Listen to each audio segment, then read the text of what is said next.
Well, good morning, ladies and gentlemen. Welcome aboard Flying with Mike. We are here in Charleston, South Carolina. Beautiful city. Let me just kind of pan up here. We're on the military side of the base of the airport. The civilian guys go, I believe, I'm trying to orientate here. Uh, well, I really can't. Let me see if I can get a better view from up here. Okay, the terminal normally used by aircraft is here, cargo here. Back in the background there, that is the Charleston 787 plant. That's where they actually build the 787s, fly them out, and then they head to their airlines. So Charleston's an integral part of that. You'll see a lot of the dream lifters coming in here with parts for that aircraft. We're parked, like I said, on the military side. We're flying a civilian reserve air fleet mission for Sim Air Force, flying some troops from Charleston. We're on a pickup run, heading, haven't figured out yet where we're going to take them to, but we're now headed to Mid America to pick up some more. I'm thinking Fort Hood next in Killeen, and then we'll start turning to someplace else. But this scenery is at the X-Plane org. You can see the B2s, which they aren't here, folks. Um, these are just normal hangars, if not buildings on the ramp. The B2s, all of them are at Whiteman. Only a handful, if even that, are deployed anywhere to like Aviano or uh, Diego, but more than likely they're in Whiteman, not here, and not that many at one time. Saves a little bit of explaining. Here's the METAR. Folks, it's clear. Welcome to South Carolina. I mean, that's all I remember as a 10-year-old, 10 to 11-year-old down there. Beautiful beach at Isle of Palms. Beautiful battery area, folks. If you ever get a chance, put this on the bucket list, Charleston. Beautiful city, beautiful history, rough history, but nonetheless beautiful. The Battery area, which is the right there on the bay, just flat out phenomenal. And I love the architecture of South Carolina. So, but anyway, enough of that. I know you're here to fly, not hear history. So let's move this show right up into the cockpit. Oh, look at that. We're cold and dark. All right, so what we're going to do is run through the checklist. Flight factor is 767 300 ER, and we're going to get going here, folks. Um, Preliminary aircraft preparation. Basically, what this is we're going to be loading the plane.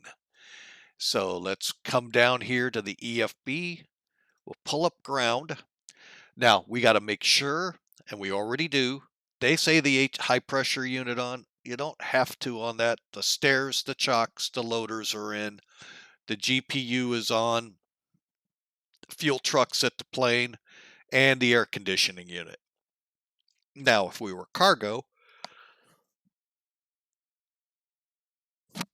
I'd also have the loader unit. We're not cargo today. We're loading people up. And how many people, you say? Well, let's get the sim toolkit for that.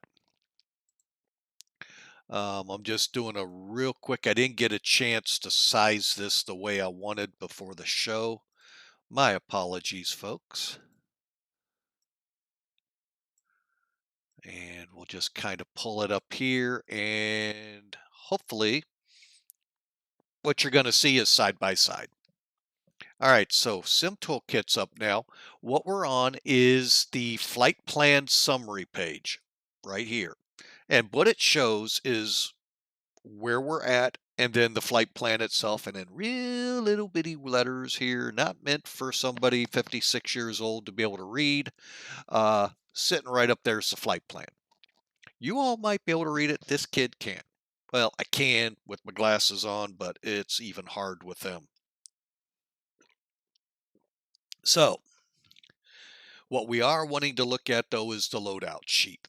what are we putting on? 221 military members um, to bring this plane up to 245, 210 on the zero fuel weight. That's a payload of about 49,610. All right, so what we'll do here to load this. Okay, now the passenger plane is a hell of a lot easier to load than the cargo.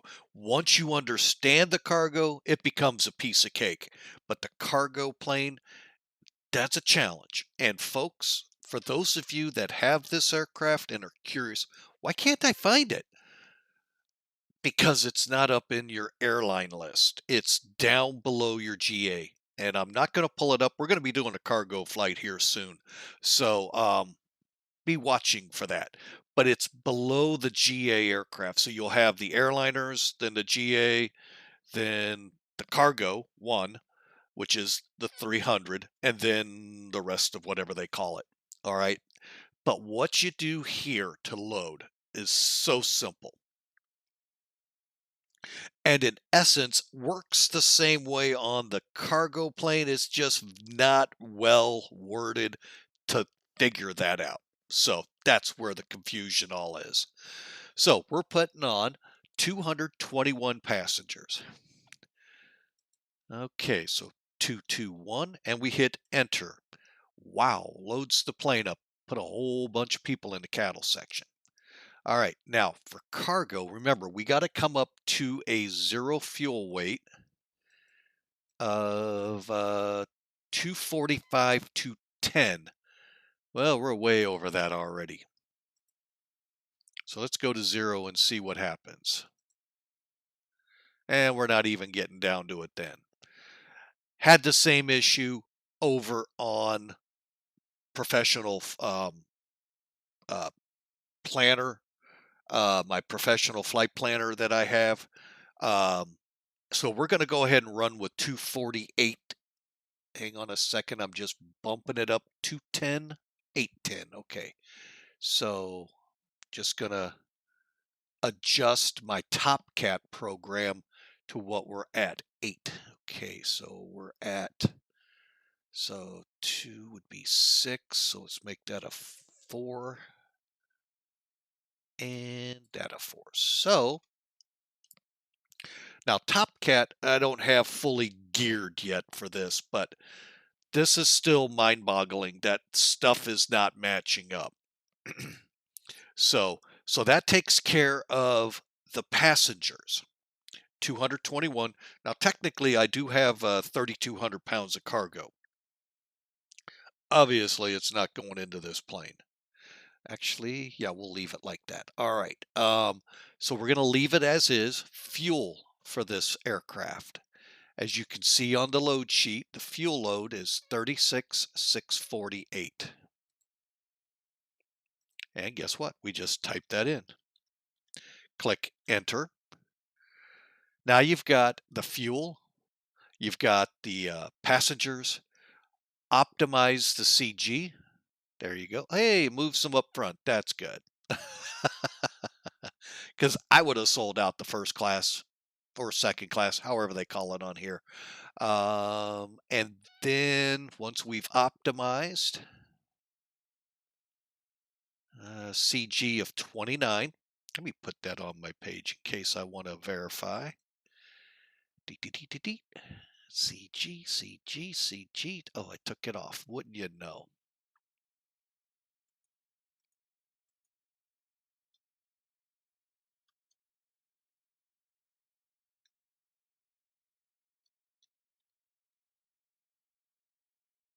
Okay.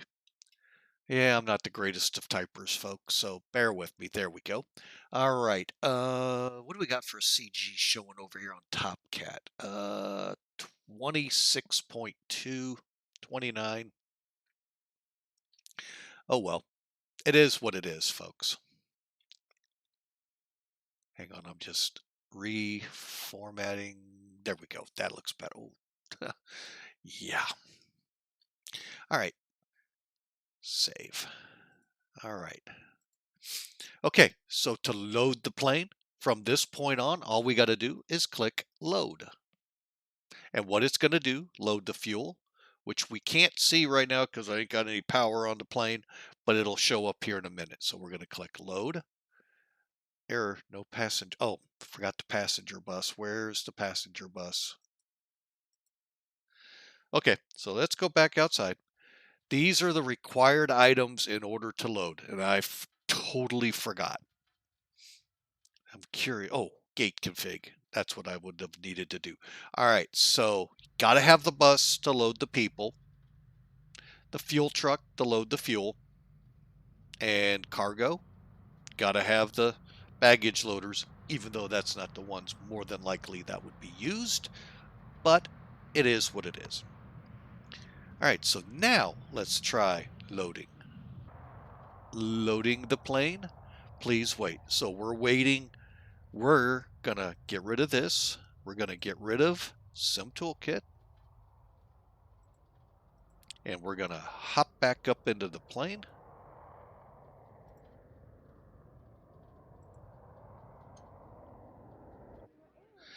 And we're going to go into the cockpit safety check.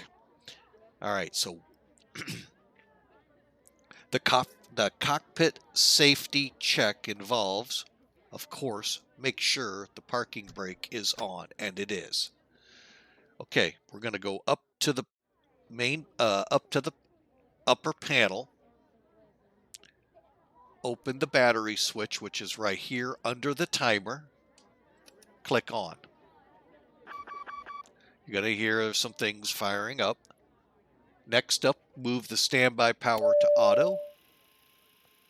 And now you can see the fuels loading. Okay. Check your wipers that they're off. There's only one switch, folks. External power right here. Click to on. Now, it's not going to the aircraft yet. So what you got to do is turn the left and right bus ties on. Follow up with the left and right utility bus. These two in the middle. Now, the left and right gen connects, switch them to the on position, but yet you're going to see off. Reason being the engines aren't on. If you do like I did when you first do this and you open these two switches and click, you're going to have to go to maintenance and get it fixed. All right, so that took care. Oh, and one last thing, we need to arm the emergency lights. Just close the guard so they're armed and guarded. All right, that, folks, concludes the cockpit safety. Let's push on now to getting that FMC up and going, but I'm going to do a couple of other things here that I like to have ready to go so people can be comfortable boarding the plane, and we have certain things ready to go. So let's head over and turn the windshield or window heat on. Turn the trim air.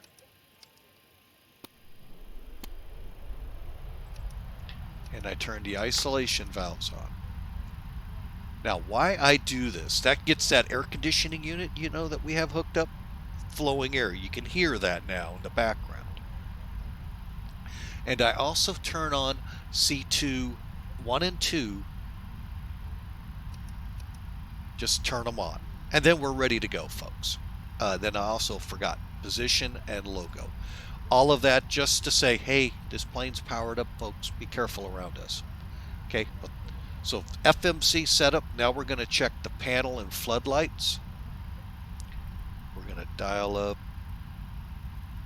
these a little bit. Let's hop down, see how things look. As you can see, things are powering up. We'll turn our panel on.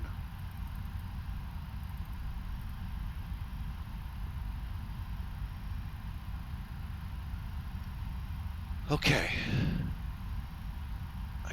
I've been flying the Airbus too long, and I want to make sure I'm turning the right switches.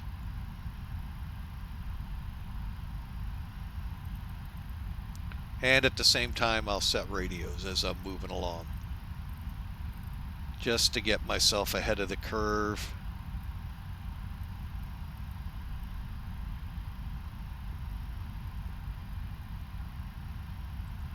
Okay.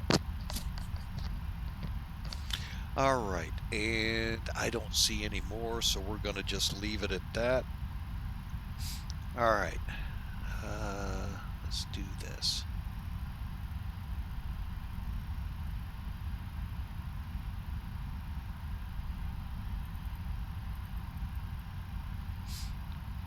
Let's see what that did. Some of this stuff I'm learning here, folks. Map done, okay.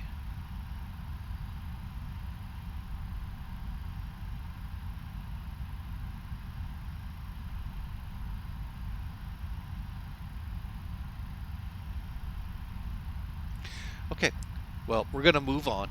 So we've got the lights on. We've got to turn our navs, our IRS units on. But first thing, let's move the display all the way over so that when they go into a line, it tells us how long we have. All of them are on.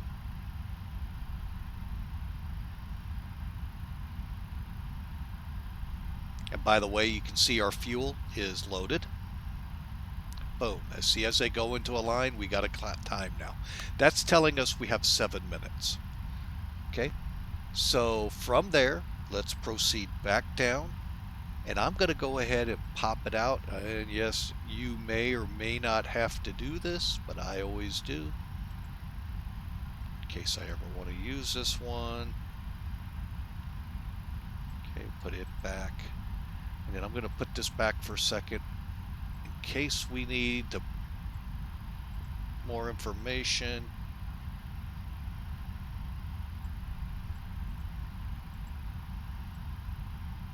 Or we just need to blow up the information coming so that you can get a better look at it. All right, so let's get into the FMC, shall we? I just happened to notice, oh, Flight Factory, you cracked me up. Folks, we're in a Boeing aircraft. Boeing uses this term here. What do we see up here? Those of you that fly Airbuses know what that is. It's the McDo from the Airbus. I just happened to notice that, folks. This is what, about the 12th or 13th flight in it? Sorry, the silly things make me laugh, folks. I apologize. Anyway, let's move on. So let's click FMC. From here, you're going to get all the data you need. Note to everyone out there listening, the AirNAC cycle updates this Thursday, so be ready for that when it's coming. All right, but we're good right now, so let's move on to the position initialization, which is KCHS. Okay, and take that GPS and plot it right in there. It does not matter, folks. You're not going to be able to get anything off of these except right here. So it works fine right off your GPS position. Click route. Ah, nice. I like this. Put KCHS up there. KBLV.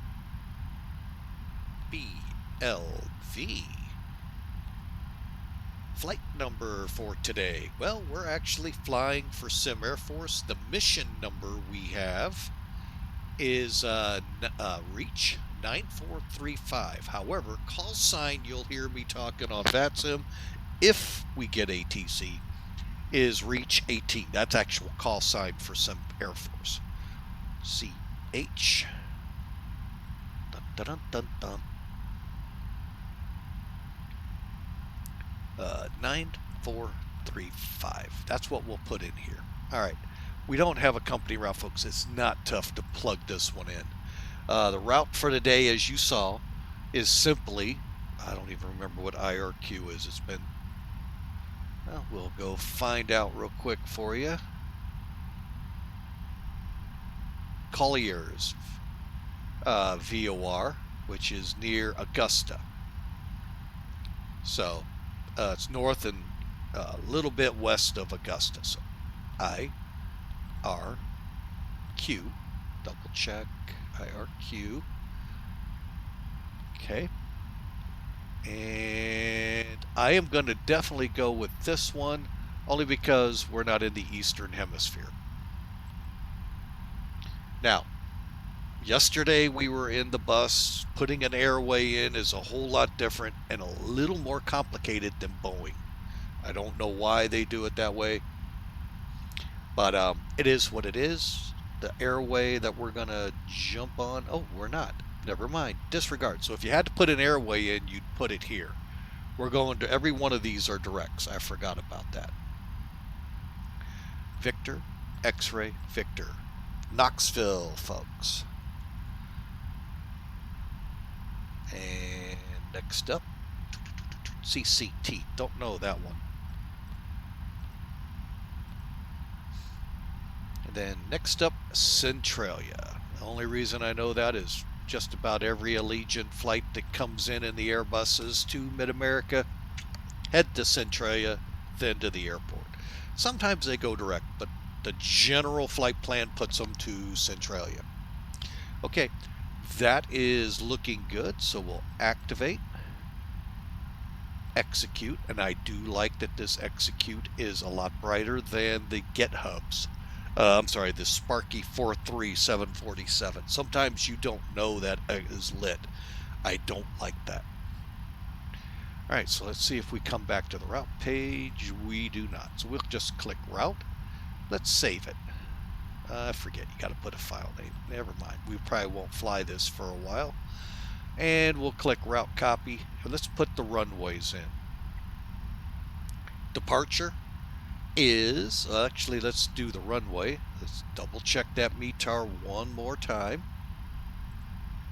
See if it's changed. I'd hate for a runway change to happen here. It did from when I pre-planned. How about that? So we're now 050. Ooh, wouldn't you know? All right, hang on a second here.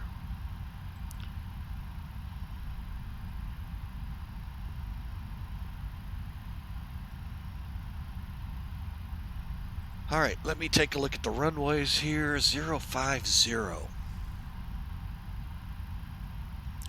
Well, we have a 7,000 foot runway, which would put us more into the wind.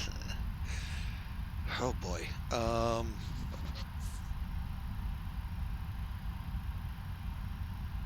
Or we take what we planned, 3.3. We have 9,000. We're going to go with 3.3, even though that's almost a direct crosswind. It's only 4 knots, so we're okay.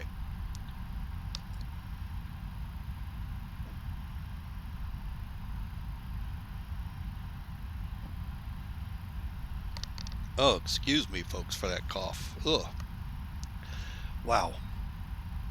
Okay, so we're going to stay on 3.3. So we'll click 3.3, and is it the MD1? MD2. IRQ. Execute. Legs. And all I'm doing is making sure there's no, it does not appear to be any. Okay. I am going to go ahead and put in at least the arrival, the Centralia 2 arrival here. Now to find that, you click index. Go to KBLV ARR.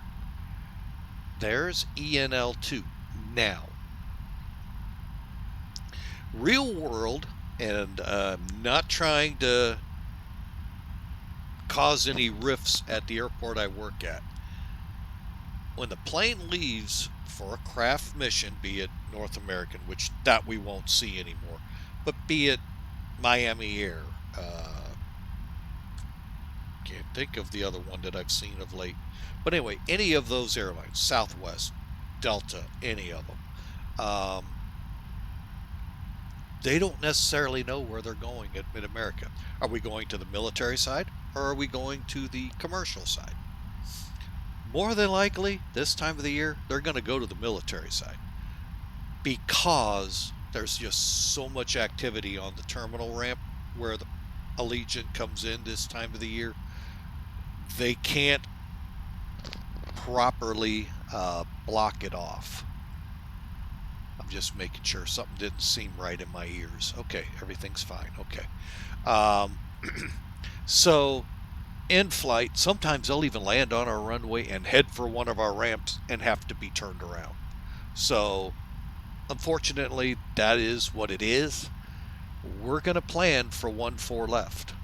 I don't think we have any winds forecasted to be not that one, that one. Well, let's just do it the other way.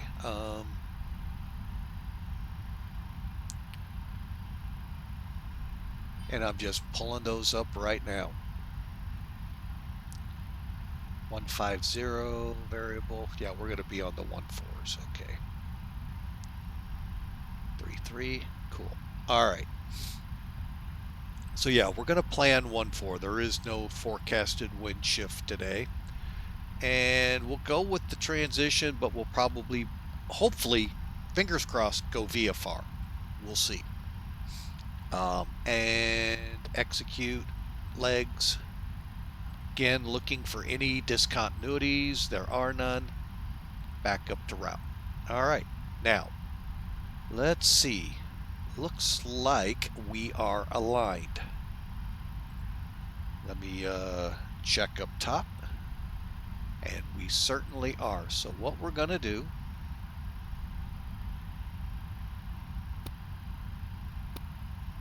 let's put it back on position. Just so when you look up there, boom, it says that. Perfect. Okay, so we've got the IRS aligned.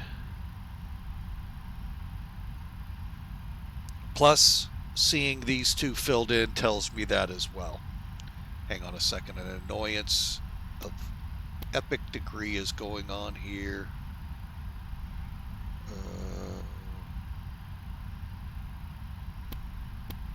There we go. Just annoying.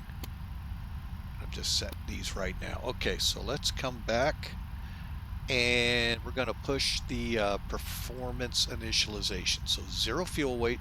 We knew 248,000 pounds. There's our fuel load. Our reserves for today, we are going to fly with 14.9. Alternate is Memphis, if those were going, why so high? First off, we're in pounds. Secondly, we got to go to Memphis. About 300-mile run, folks. So that's why. 38,000 is the cruise, and the all-important cost index. That's the value where an airline will determine, do we want to go fast, do we want to go fuel efficient, or do we want to take our time? That's one thing that goes into it. The cost of doing all of those goes into that. And so when you set it, it will reflect your Mach, be it 0.8, 0.81, 0.82, 0.79, or 0.78 possibly, I've seen. 206 is what SimBrief gave us. Right or wrong, that's what's going in the box. And we're going to step climb at 2,000. I do not foresee us going up, folks. So now, once this page is filled in, nothing to execute, click takeoff. Now, where do you get the data for this? Because SimBrief will not provide it. First thing we're going to punch in is go to page 2 by clicking next page. The wind, 050/4, I believe, yep, 4. Okay. The outside reference temperature, 22. Oh, excuse me, and that matches the METAR. Now, I changed this to 1500. That's just my preference. And basically, that's going to tell the system, stay in takeoff mode till we cross 1500 feet, and then nose over and start accelerating. Okay. Again, I prefer to have ground between me before we do that. A little bit more than 1,000 feet. Granted, 500. What's 500 feet? I know, but it is it's what I like. And as for the slope, you can put that in. We do have that ability here in X-Plane. Microsoft, everything's flat. But this aircraft isn't available in Microsoft. You'd have to get the LDS or Captain Sim. So now we're going to go back. So click next. We're going to go back to the takeoff page. I am going to do a quick run of the ACARS from my Top Cap program. All right. Runway 33 is dry. We're going to do a flaps 5 departure. Temperatures TO 71. And CG. Let me see if I can click that. Yes. If you click CG, it gives it to you. 29%, which is what we saw. Now they're saying a trim of 1.5. Wow. Okay, so 71 for our thrust temperature. Ooh, don't like you when you say that, folks. Okay. Just doesn't like 71, and we're flaps 5, correct? Yep. All right, so we're going to have to type them in. Okay, so V speeds. Looks like 139, 139, 130. Sorry, got ahead of myself. 139. Rotates 139. V2 is 144. Now, if everything goes right, we should have 1,100 feet left of runway. We'll see. A lot of times I get off the ground a lot quicker. I'm going to go ahead and turn on the wing lights. Okay, so there we go, folks. We now have the FMC planned. I'm going to go ahead and we're going to get the MCP set up here as well, which is the middle control panel. We're just going to kick it over slightly. 144 is the speed. I'm going to go to 154. Runway heading is... Do I have it real quick and handy? Of course not. Hang on a second. I will here in a second.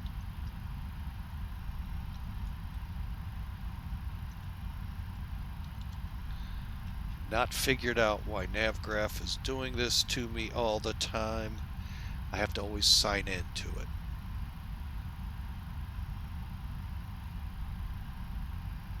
Dude, now why did you... Really? Oh, Lord have mercy. I got rid of this thing last flight. I actually deleted it.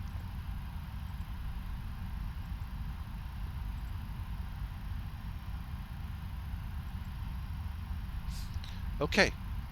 Wow. Gotta love it. Not. Okay, so 334. All of that to get to that number. All right, so 334.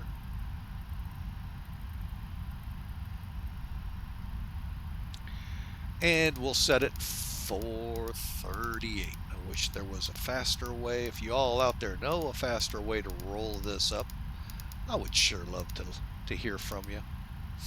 All right.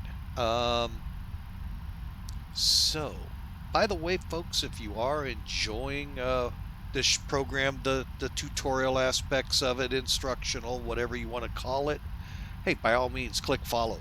We'd love to have you on board. We are shooting for 50. We're one away.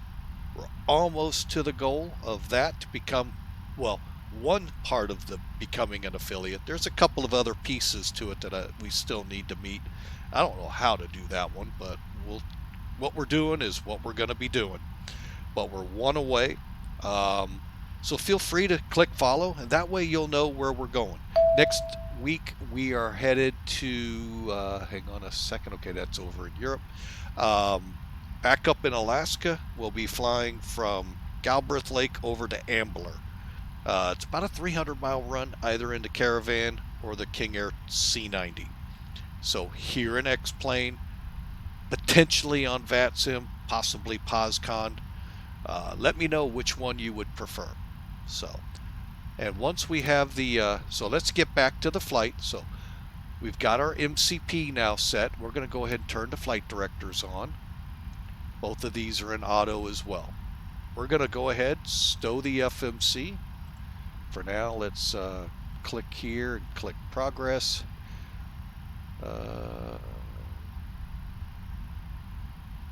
And right now, the forecast is 22,000 pounds of fuel in the tanks when we land in mid-America, which is kind of high, but it's what we were told to load. Boom. All right, so let's get the overhead panel finished. So to do that, let's come back over. We've already put the IRS back into position mode. That's a real good trick on the PMDG 737, PMDG, trying to think whatever else would have that. But anyway, if you can't find how much time you have to align, you know, on your IRS, if you're able to, switch it down to status. Really great on the Zebo. It works on that one too here in X-Plane. I don't think I have to do it in the 7. No, in the 7.4 it tells you. The 777 you may have to. I'm not sure. But anyway, it's a real neat trick. So as you come down, now remember, Boeing, we go down. Airbus, you go up the panels. We're coming down. Yaw dampers go on. Left and right electrical pumps on.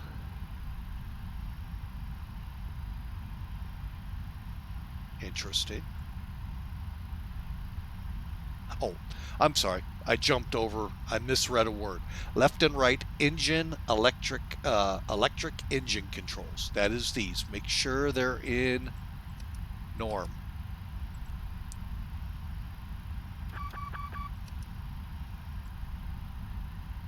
And you can check that down below. Now we're at the hydraulic pumps. My bad. I was misreading two lines together. C1, C2 hydraulic pumps. We already turned the electric ones on. And then put the demand switches over to auto. We'll leave the left and right engines off until we start up. Now, moving back up. Hang on a second. We're going to, let's go back outside for a second and watch this. Okay. All right. We're kind of looking at the plane. We're going to start stowing some equipment here. Oops, 757 ground. Okay, so let's first get rid of the LSUs. There they go. We can get rid of the fuel truck now. Got to keep the ACU for now. We can get rid of the bus. Got to keep the GPU, the stairs. We'll keep this setup for now. However, let's move over to airplane. We can start closing the doors. Now, one thing unique to the 767, you saw these all here. And as you know, the 747 has another one for bulk right back here close to the right rear door. Well, the 767 has their bulk opposite side. And if I'll zoom in here so you can see it. Well, he says cautiously, it's this door right here. Let me see if I can get a better angle on it. It's this door in the back here. So we'll go ahead and close it up too.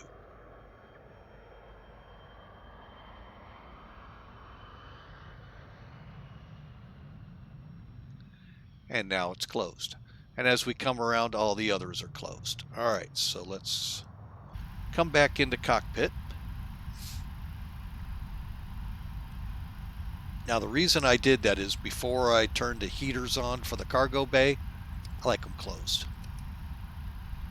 Okay, so the cargo bays are closed. Now technically that very first flow we did, the preliminary aircraft, you get rid of everything once you're done.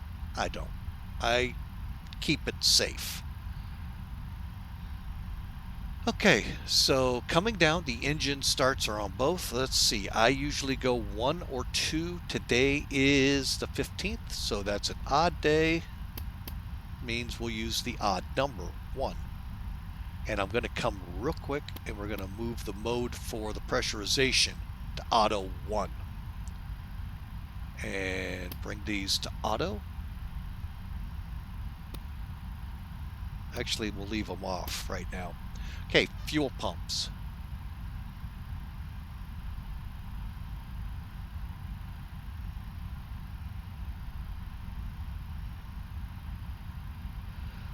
Okay, where do they tell us to turn those on?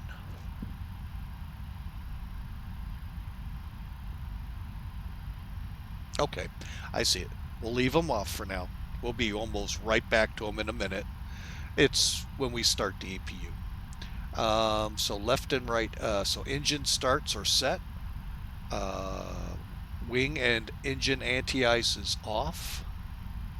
Wipers are off. Our lights are set up. Right now I turned the wing light on, the logo light, and the position light. All the others are off.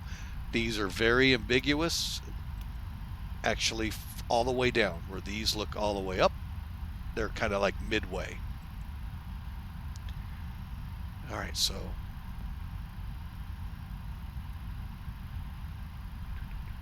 coming to the top, window heat's on. The nice thing in the LDS, at least, you can test it by just turning it on. Nothing comes through it. It should be staticky. Okay, so just coming down, we're going to go ahead turn both passenger signs to on. Where are we at? Altitude control will set landing altitude, and Mid-America is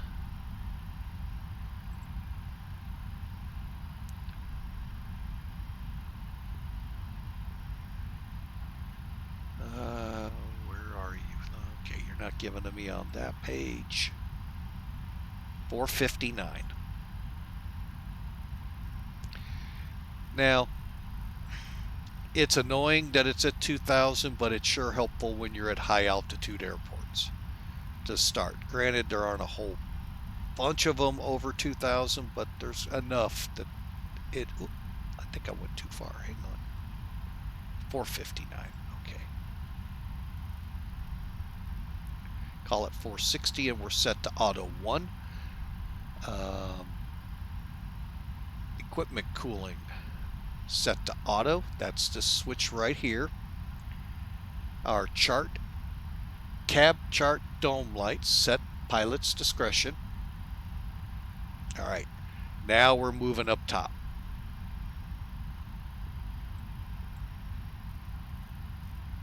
Set each one of these to 12 o'clock or auto.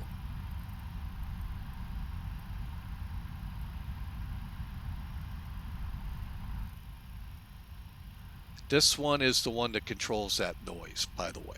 Okay, so now we got auto. Okay, and then finally, make sure your trim, left and right recirculators are on, left and right ISO are on, cap and temperature at auto, turn your left and right isolation on, and we're ready to start up the APU. So to this point, folks, we've got the whole aircraft now prepared for departure. So we're going to kick the APU on, and then we're going to actually fire up the ACARS for Sim Air Force, and that'll be while our passengers are boarding, and then we're going to blast off. We are on VATSIM, like I said, so you can be watching for us, Charleston, South Carolina. So here we go. Leads case set. APU door. Okay, here's what we got to do. Left and right, left, center, right fuel pumps on. So whatever has fuel in it, turn them on. I said this before, I wish all of the Boeing aircraft did this, putting this nice little fuel quantity gauge right under. That way you don't have to go all the way down, hit the fuel page, come all the way up, and then turn them on. So we know there is none in the center, so those can stay off. Any collision, we don't need them to start the APU. Sorry, folks. And one thing I miss from LDS is being able to test the CVR. Okay, so let's move the APU switch to run or start.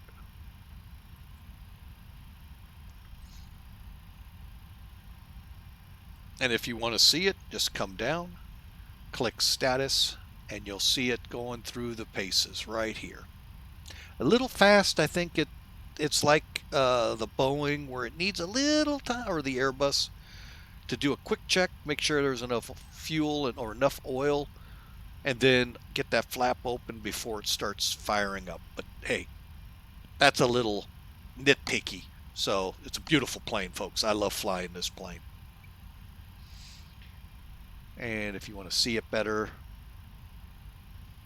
by the way, this page status here on your displays shows you your hydraulic quantities, your pressures, your APU information, your oxygen pressure, and your temperatures in the cargo area, as well as your wheel temperatures and all. So folks, this is a great tool.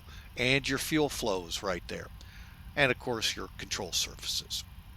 Now some of this you have to tell it to on the EFB, but for the most part, folks, it's really intuitive.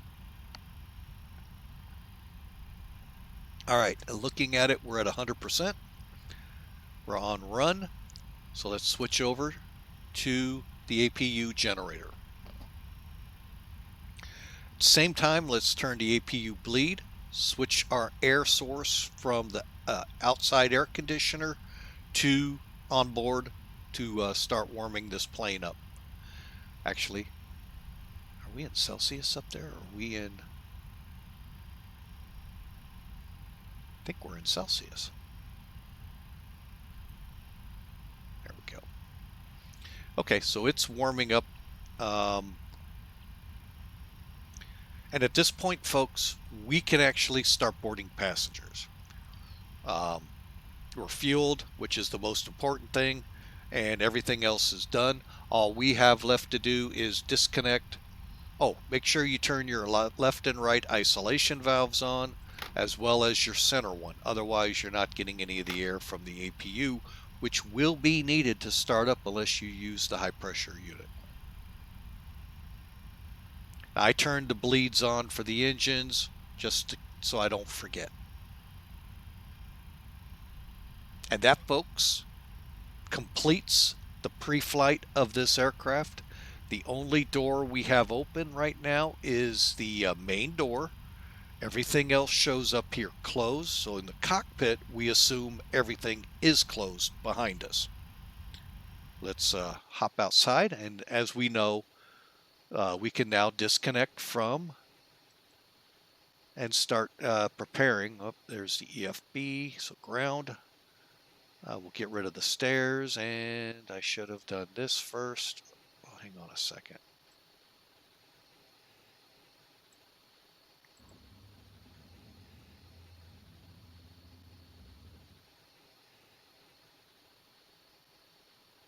Okay, the main door is now closed, and we're showing all other doors closed. Yes, you can do the open all, open close, or close all.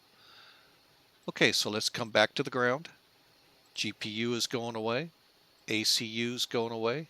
All we're left with is the chocks. We'll go ahead and so before we go further, let's do a quick look at our departure. And for that, we're going to need Sim Toolkit.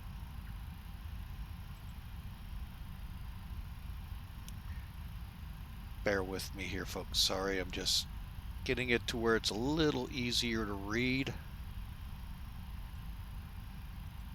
Okay, Sim Toolkit's up. We're positioned right here, across from the fire station. See what I'm saying? These are probably normally buildings across from us, not hangars. Definitely not B2 hangars. Anyway, we've loaded up. We're going to taxi out. There is no real good way to hotel. Head over to runway 33. From there, we then join the, what is PLFMD 2 departure. It's an RNAV, which basically is having us on, let's just kind of take a look over here. Here's our frequencies if called upon. We're at 46 feet above sea level. Here's what's the requirements. Transition though is 18,000. Folks, that stays the same in the US and Canada and Mexico. Let me rephrase that. I think Mexico the same. Anyway, below it's our obstacles to note. Minimums. Now, we're going off 3-3, so we're going to climb heading 334 to 500 feet. Then we're going to make a left turn to Gula, which is here. And we're going to go direct. Then on as depicted to PLFMD, and then on. Top altitude's 4,000. If we have ATC, we will hold it 4,000. Otherwise, we'll just blast on up.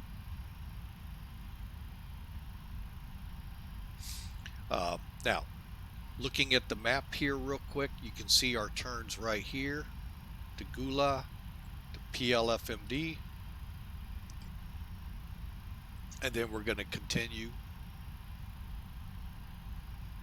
excuse me, up to Colliers. Oh, excuse me, folks. Did not mean to yawn in your ears. So that basically wraps it up. Our departure brief. Pull that away. Looking at some the toolkit. Is the weather on? Yeah, the weather is on. Okay. We have weather, rain in the area here of Mid-America Airport. Looking out the window here from the flight deck. So you can kind of see how we're going to be going. IRQ to Knoxville, which is Volunteer VXV, then up here to CCT, and then over to Centralia, Illinois for our approach. You can see the big blob of moisture moving towards us here in St. Louis. Probably will not be there by the time we get there. So let's go, folks. We've been on the ground for an hour and 10 minutes. So I say let's fire these, or as they say, kick the tires and light the fires. One last thing for me to do.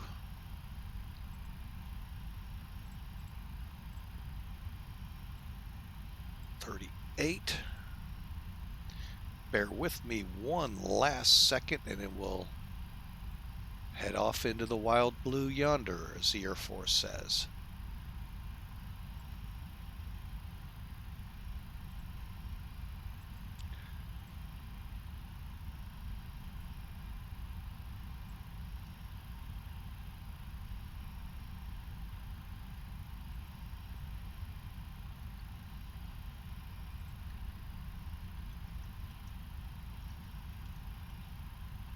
Well, if I could only spell.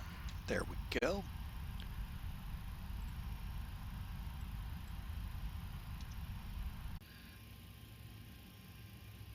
Okay, so we're firing up.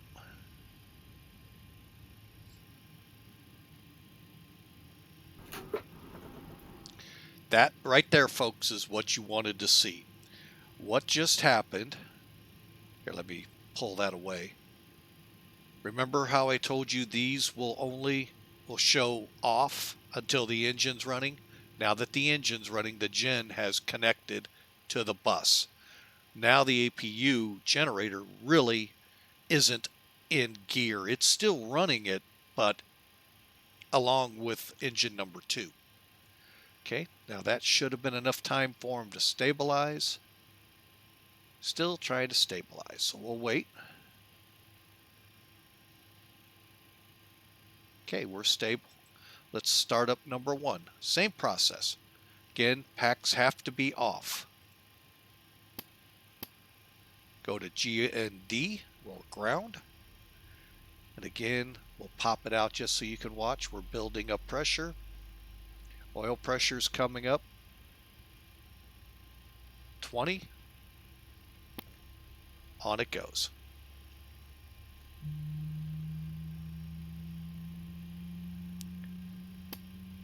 Trying to get as much of a view here as we can.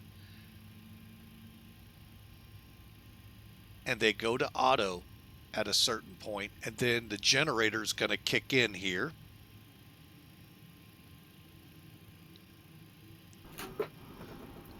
See how it moved? The off went away, and now we're on, and the flickering again is just letting you know we're on the bus. If it doesn't do that, folks, you had somehow opened these, clicked on them, because that's when you have to shut down, let maintenance take over, do their thing, and then you're good to go. And then you have to restart, of course. That sucks, but I've done it twice. So, all right, so we've got both engines running. So afterwards, we don't have a pushback, so we're set. Left and right hydraulics, so now can come on. And they'll go to, just like this, once they're fully on, anti-ice as desired. I don't think we need any on this day. We're looking at 22, yeah, I think we're good. Maybe with altitude we will, or when we get to St. Louis, we'll see. And it's not because of icing, it's just because of rain and all, we want to have the anti-ice on. Let's see, pushing down, left and right engine bleeds are already on. So we need to turn both packs back on.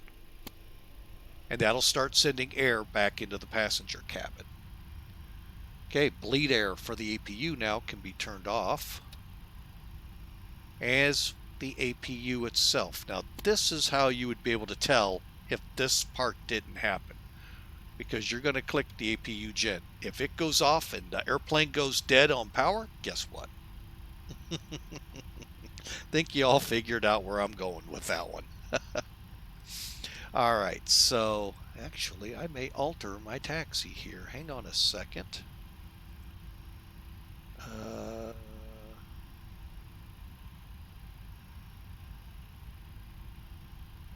Yeah, I just might. What we might do is just go straight ahead. I just happened to notice that there's a taxiway going right up here. We may have to come behind them and then out on our on hotel.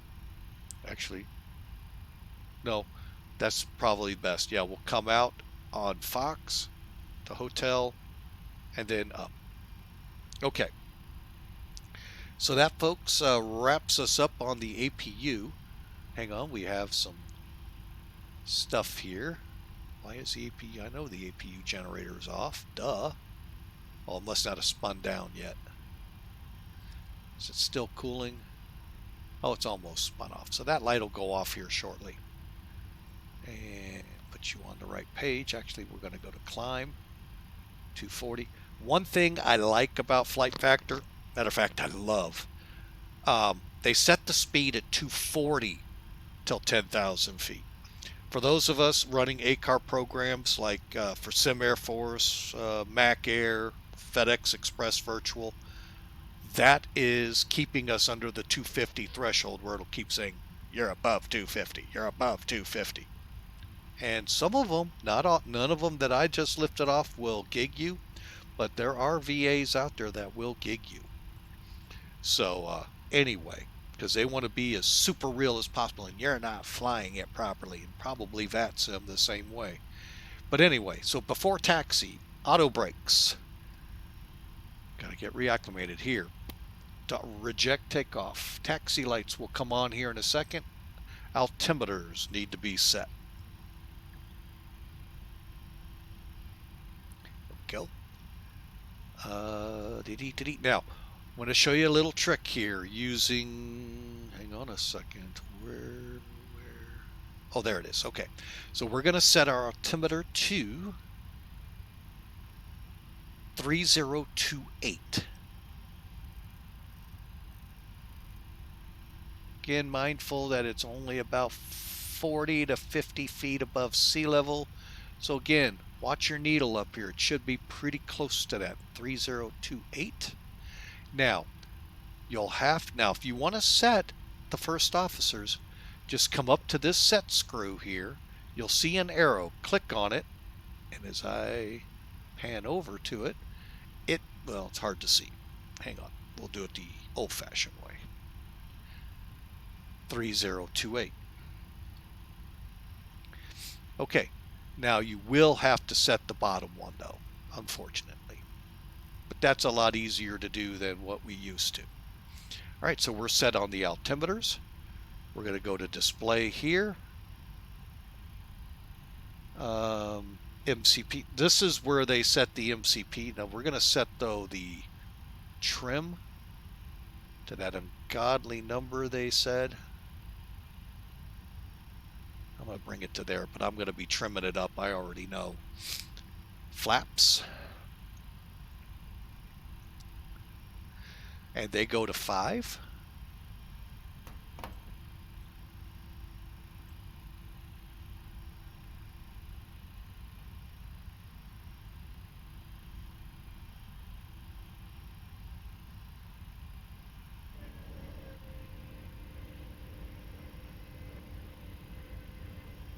I'm going to make sure they set.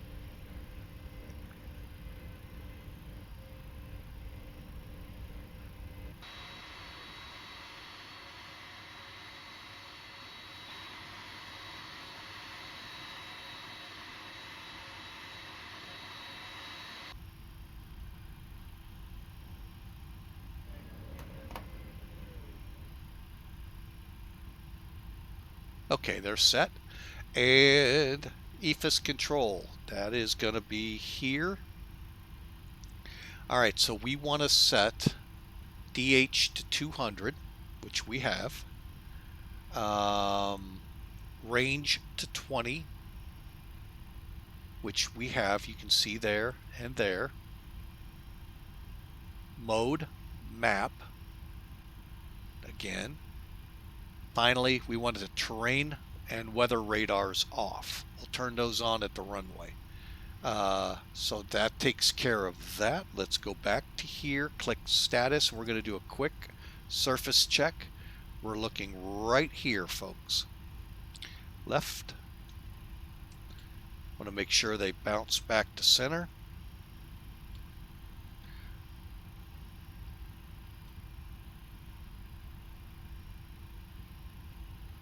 Okay. Rudder.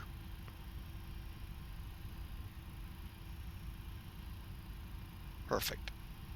And we're ready to taxi to the runway. Go back to engine. Here we go. It's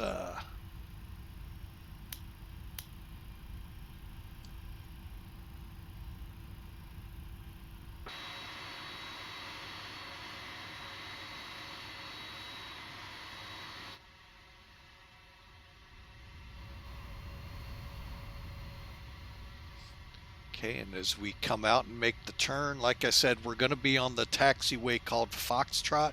We're going to run up to the top of the ramp and then come down to hotel to get across to where we want to use for the end of the runway. I'm not sure if the 767s have this camera. Well, I see one thing I don't like about X-Plane. Taxiway lights on the ramp.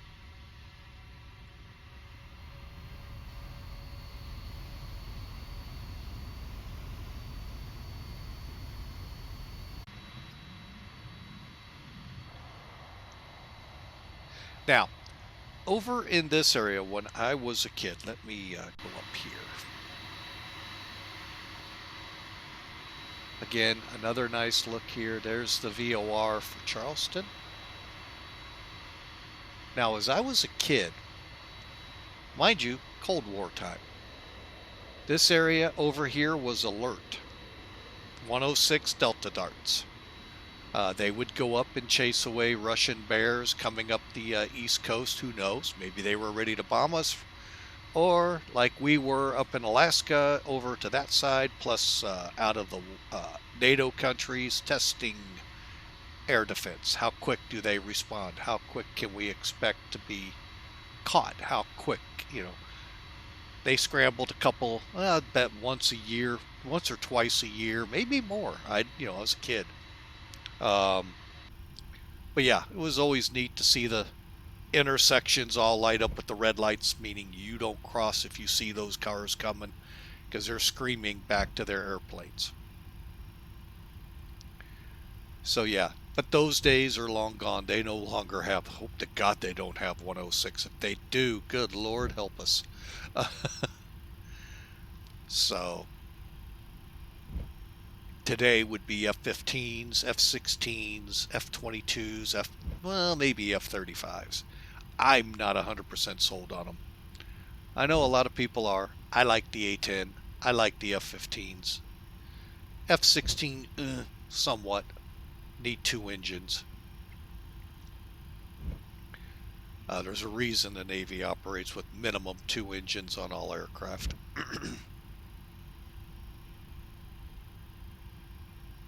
So, we are now at runway 33.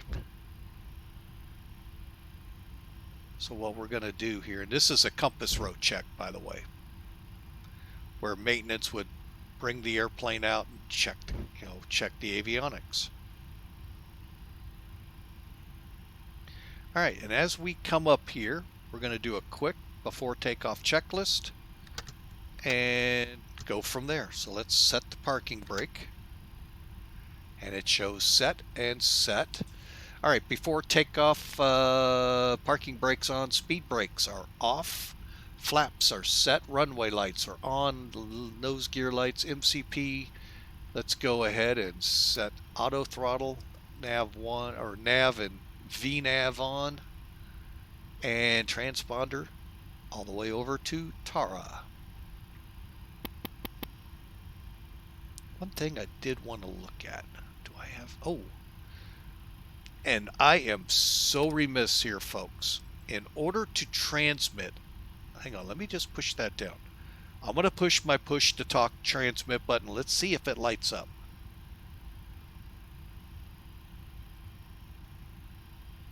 Okay, it may work here, but it is recommended.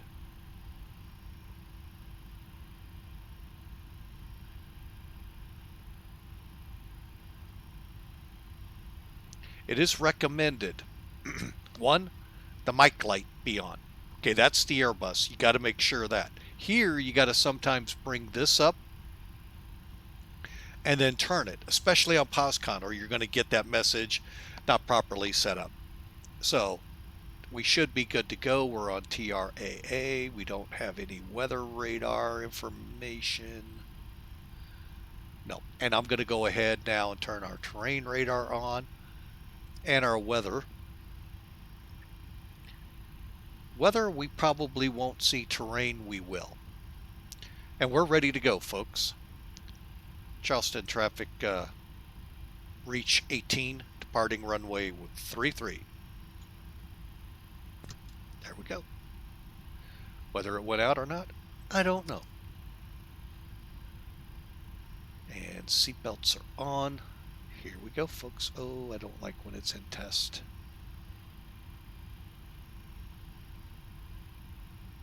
Oh wait, there's the radar.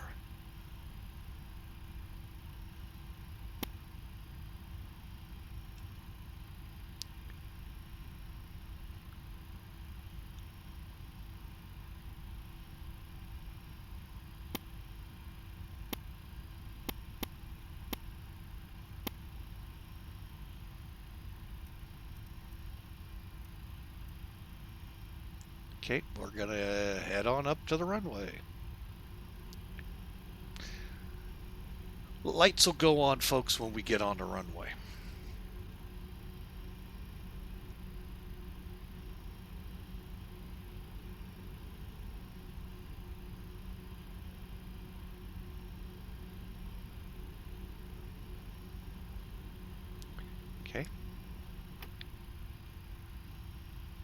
Right now, we're going to close a couple windows to make it easier for me. And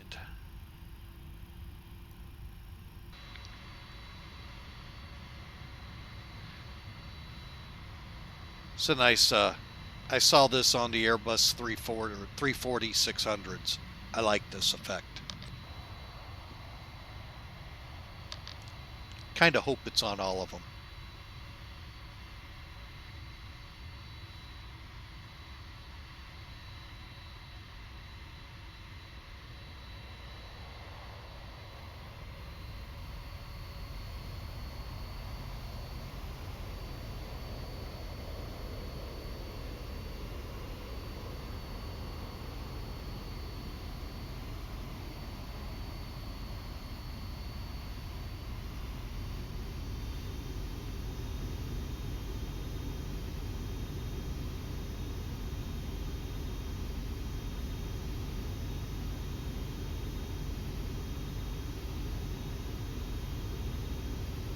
Just trying to get lined up on the runway, folks.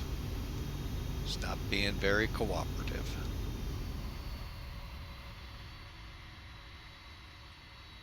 Okay. All right, folks, we're lined up. Takeoff is basically thrust to 70%. I'm going to just go right to about right here on the gauge. So it could be around 70, basically, so we line up here. It's just a quick, easy eye gauge. Once we're stable, then we're going to engage toga. Now, toga is this little set screw right here. Zoom in. Don't know why that's still doing that. Kind of irritating.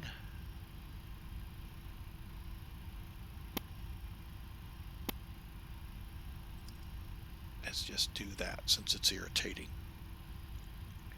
Okay. And here we go. Lights on. Cleared for takeoff.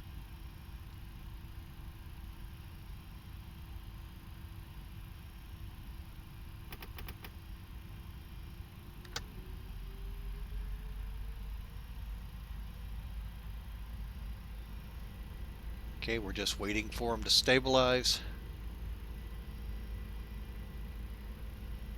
And they are.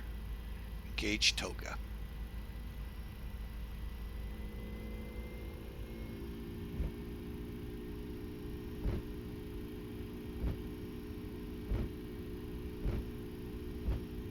And I give it just a smidge nose down.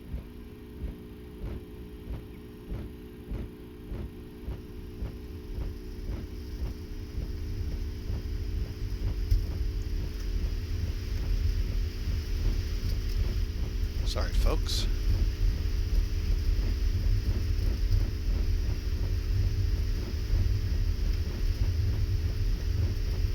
V1. Rotate.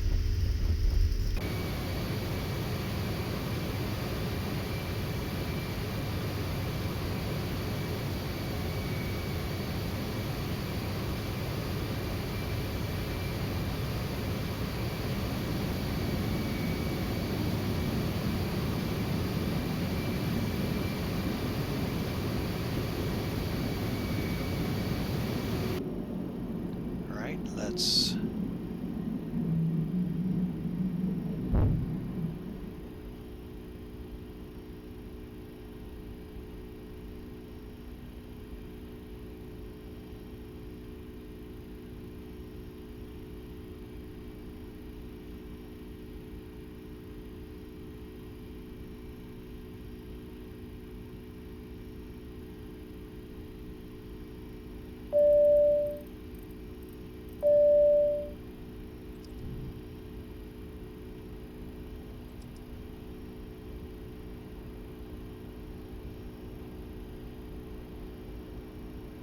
okay, we'll go to flaps 1, I believe it is.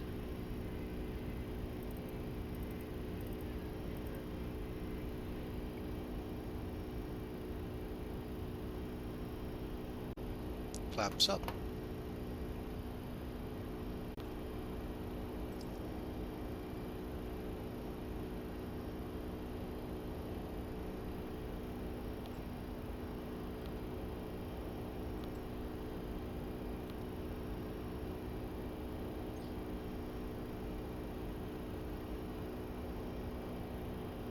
Alright, there we go, folks. I just realized I hadn't put my arrivals or departure and arrivals in. We'll get the other one in here right now while we're climbing, and then we'll do our, just so that we don't forget that.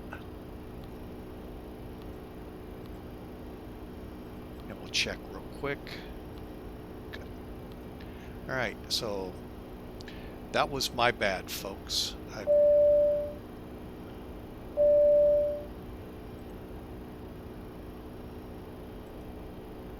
What I was trying to do on the runway, and I shouldn't have,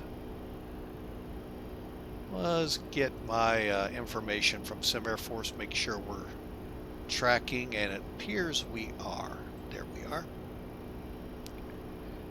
Okay, my bad again, folks. So there we go. We're climbing through 9,000. Let's go ahead and kill the lights. Okay, after takeoff checklist is AP's engaged, exterior lights just got turned off. Flaps have been flaps have been retracted all the way. And we're on our way, folks.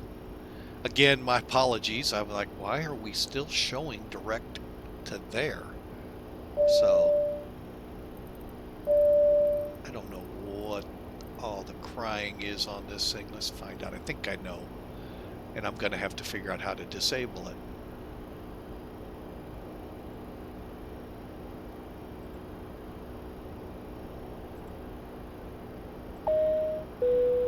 Ladies and gentlemen, the captain and crew would like to welcome you on board this Boeing 767-300 airliner. If you haven't already done so, please stow your carry-on luggage underneath the seat in front of you, or in an overhead bin. The flight crew will do everything possible to make your flight comfortable and enjoyable. Explain.org, Step to Sky, and Flight Factor wish you a pleasant flight experience. Ladies and gentlemen, our aircraft continues to climb. We would like to remind you that all flights of our airline are non-smoking.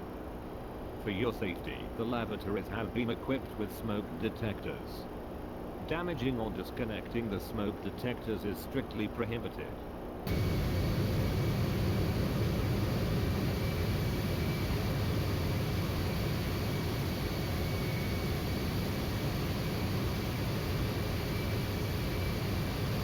Passengers in the back and center of the airplane. For your safety, when seated, we recommend to keep your seat belts fastened, even when the fasten seat belt sign is off.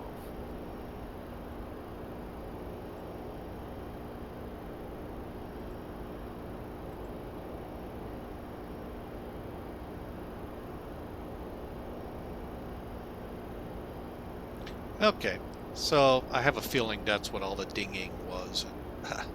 Again, it's the trivial stuff that I really don't like.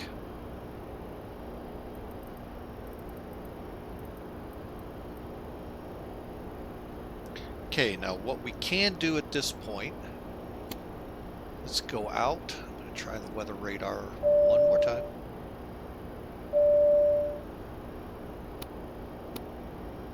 Take it out to 80.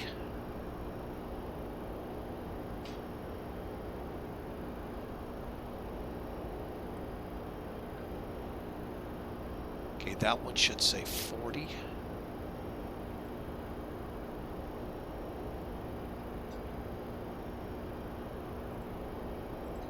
I know, irritating folks, sorry. Okay, so we're set. Now you can see my weather radar looks better over there. That's good. I guess I have to turn the radar on first before I do that. Alright, so we are now in the climb at 10,000. We've turned off our lights.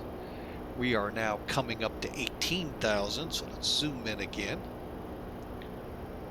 And we're going to set the 2992. Now the reason that set screw is so nice, what you find out about it, you always get this until you set the other one to the correct barrel. By just clicking there, it goes away, and then all we got to do is set this one.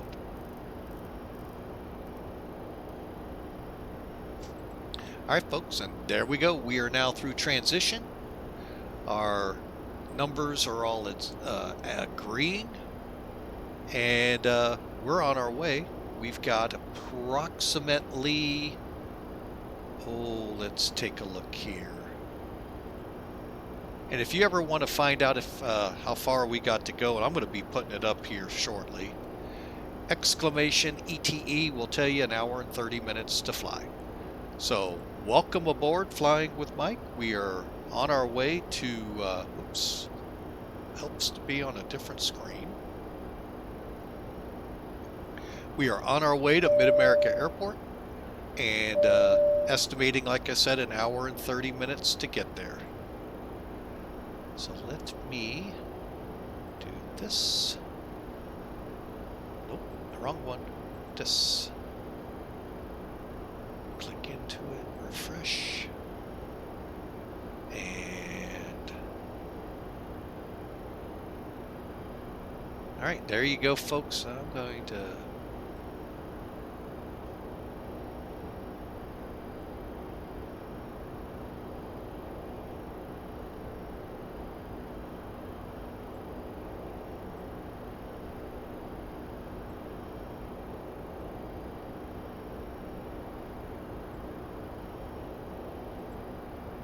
there we go. Moved it over just a little bit. Kind of shrunk it up a little to kind of make it look a little better for y'all. We're turning PLFMD up to Colliers now. So we're on our way, folks. Hope you enjoy the ride. Any questions, comments, any conversations you want to start up, folks? The chat room's wide open. Would love to hear from you.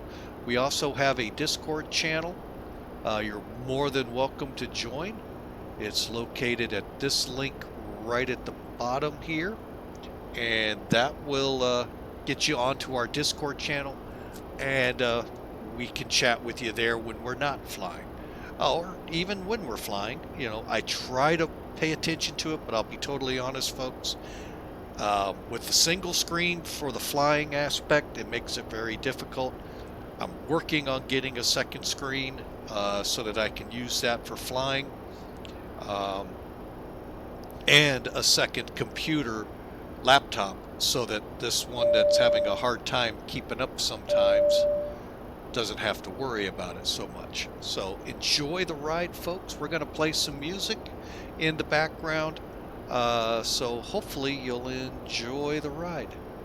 I'm going to try it from Spotify. Last time I did this, I seemed to kept getting geeked all the time by them.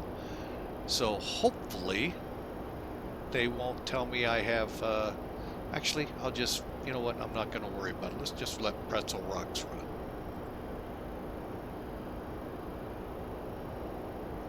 And you'll see the music, not the first song, but the next one in the chat as well. It did show the first one. Okay, so enjoy the music, folks. I'm going to take a quick break to grab some coffee, and we'll be right back with you.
sir.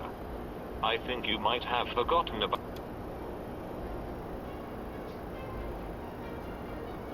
Fine.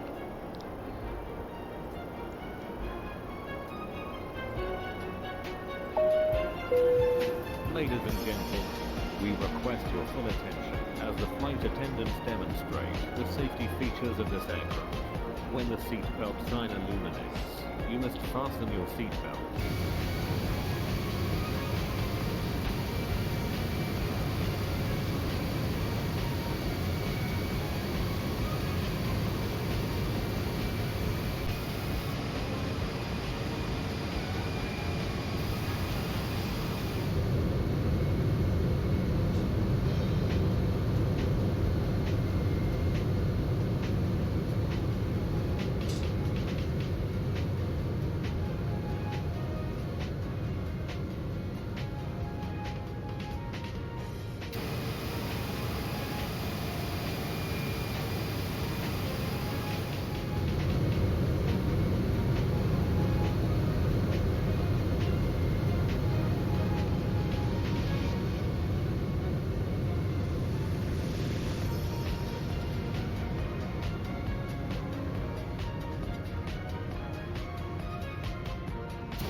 Such a beautiful plane, folks. Loved when this airline came into Mid-America. Just, oh, every time I loved it.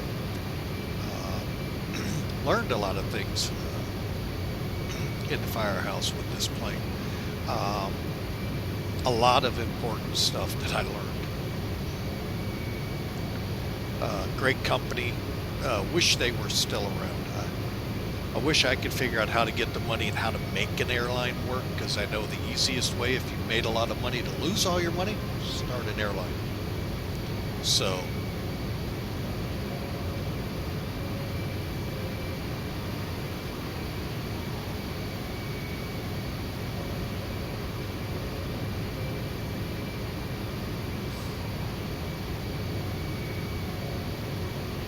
Slip your arms into the straps and hug the cushion to your chest. and that's why I don't The like following running half the electronic crap they devices, want. calculators, CD players, laptop computers may be used when the seatbelt sign is off or when permitted by the crew. Alright, it's time to find out if there's a way to remote control shut him toys, up. or any electronic devices operating with an antenna must be turned off at all times. We remind you that this is a non-smoking flight. Tampering with, disabling, or destroying the smoke detectors located in the lavatories is prohibited by law. You will find this and all the other safety information in the car located in the seat pocket in front of you. We strongly suggest you read it before takeoff. If you have any questions, please don't hesitate to ask one of our crew members. We wish you all an enjoyable flight. Thank you.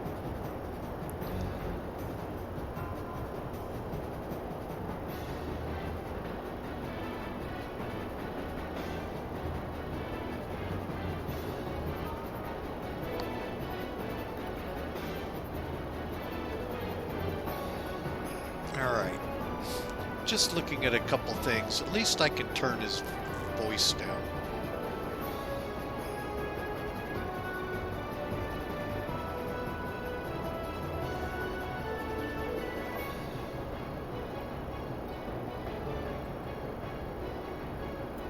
Oh, I forgot I could do this where it auto performs.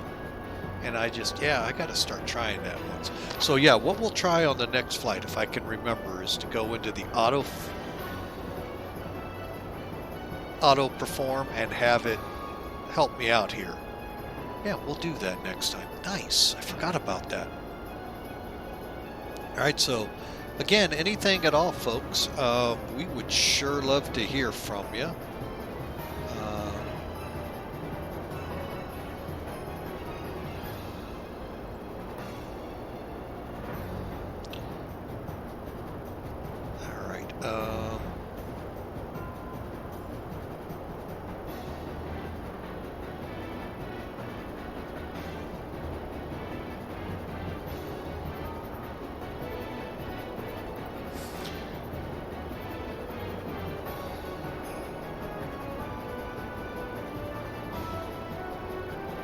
right, so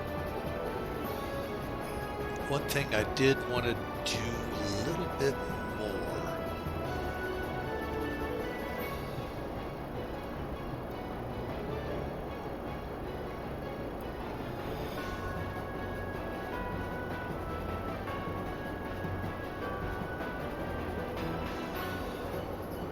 And folks, if the music's too loud, too soft, let me know. We can All right, really, so again, anything at all, folks.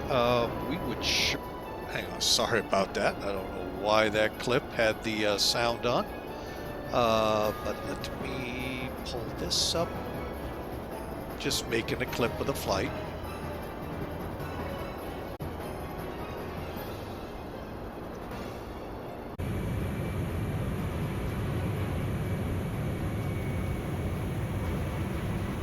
Okay, let's take a look here and see where we are on the flight itself. Let's let you get a better look inside. Let me see if I can. It might just...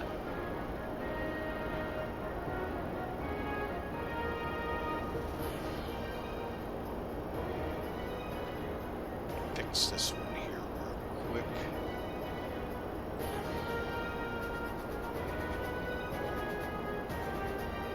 Perfect.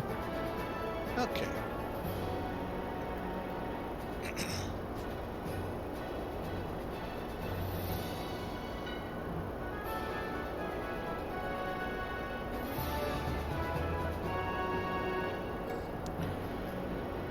Okay, so let's get an idea where we are here. Of course, I got to sign into NavGraph. Good Lord. It's old.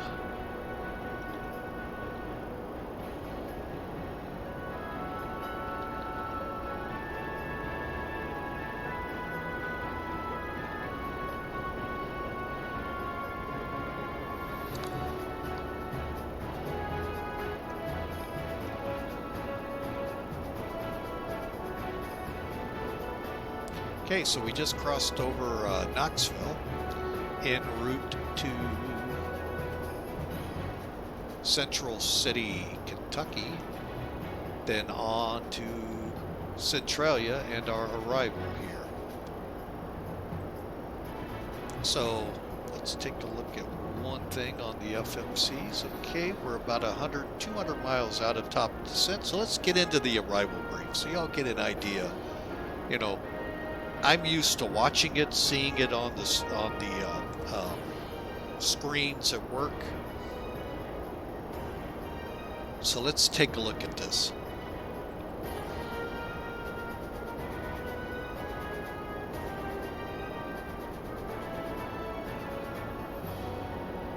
Okay, Sim Toolkit's up. All right, so from Centralia, that's 115.0 on the frequency. Echo November Lima is the ICAO. We're going to track to Haviz. That's about 5 miles. Then we're going to go up to Eichel. Hang on a second. And then to Dumpty. Then 311 to Troy, Tygo Oscar Yankee VOR. Then vectors to the intercept of the localizer 14. Now the big thing here is Eichel's at 7,000. So we'll make sure our descent and all matches up. For the arrival, it's an RNAV 1 requirement. So we got to have DME, IRU, or GPS. We have 2 out of the 3, DME and IRU. Aircraft okay, for all of these met. ATIS is 128.7 and airfield's at 459 feet.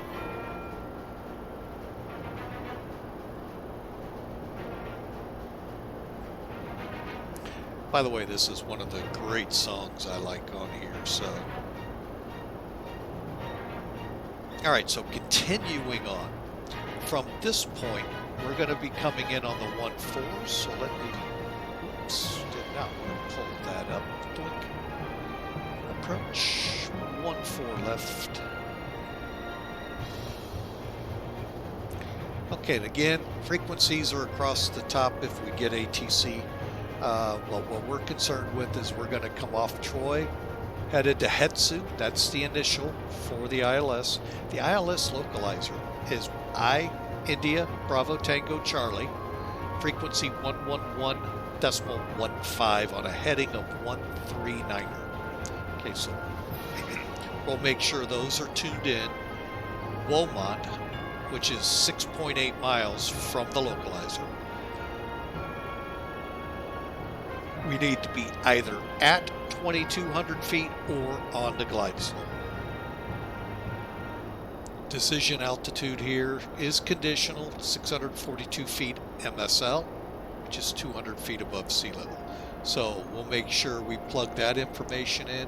Touchdown zone is 442 feet above sea level. Now, if there's a missed approach, pretty simple. We climb to 2,000 on a heading of 139 and then turn inbound on the Centralia VOR.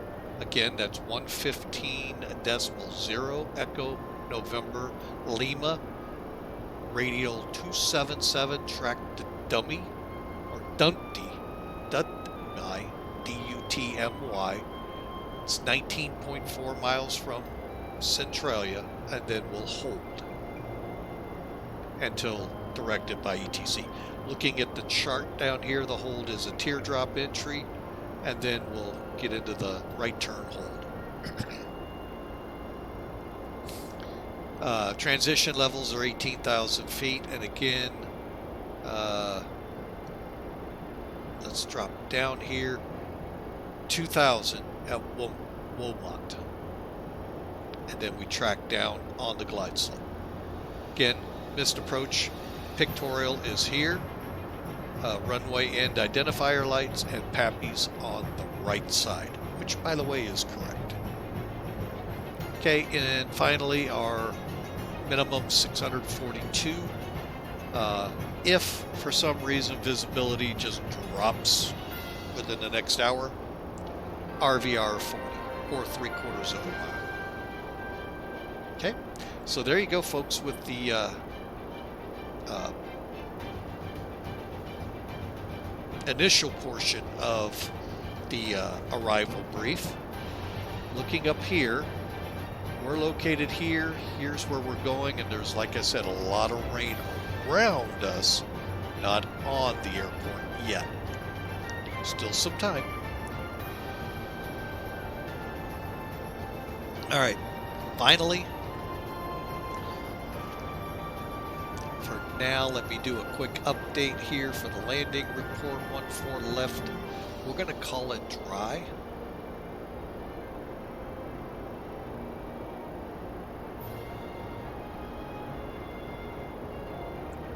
And let me just put this out there for y'all to read as well.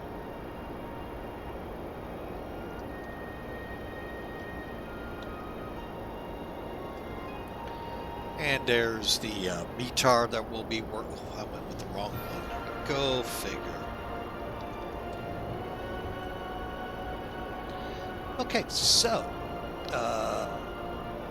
no. Are you serious?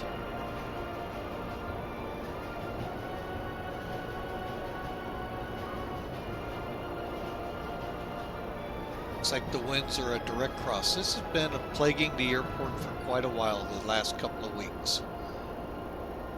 Wow, interesting remarks. I have no idea what all that is. We're going to continue for 1-4.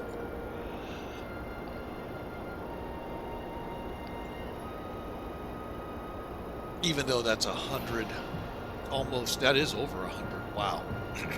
That's a direct crosswind. 10 miles of visibility. Clouds are at 9,000 and temperature is 18 degrees Celsius. So, yeah, interesting setup here. All right. Turn that off. Let's see if we can set that now. Well, we're going to say SOSATs. There we go.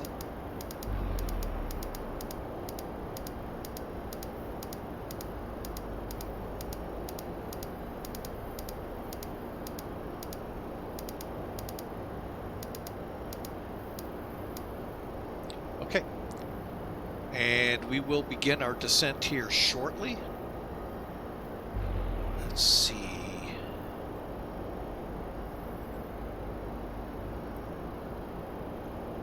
And we're 33 miles out of CCT.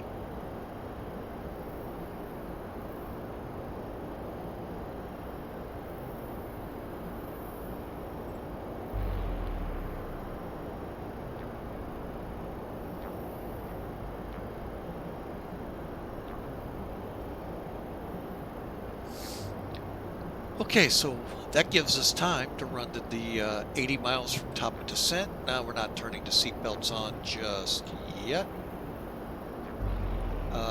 We've got our frequencies and course. Let's double check. Probably is not in.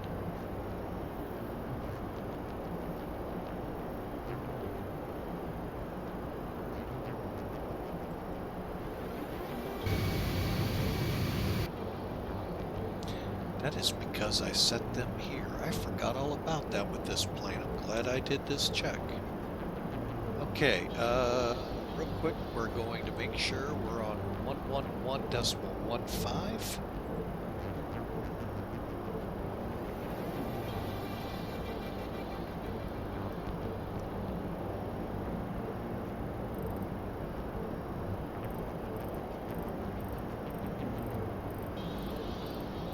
I believe it's 139, but we'll set it and then double check. 139, okay.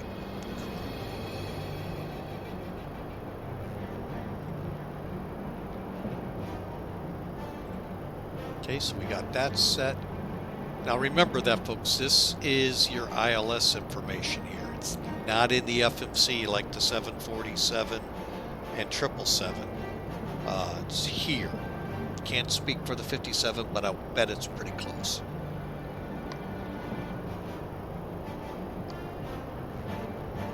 All right, so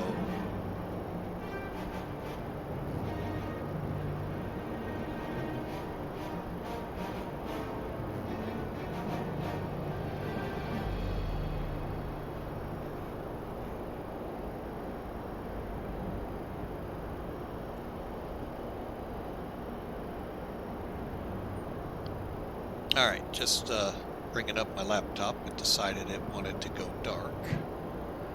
What I want to do here, since we're at top descent, 250, still good. Get fresh information from our ACARs. Okay.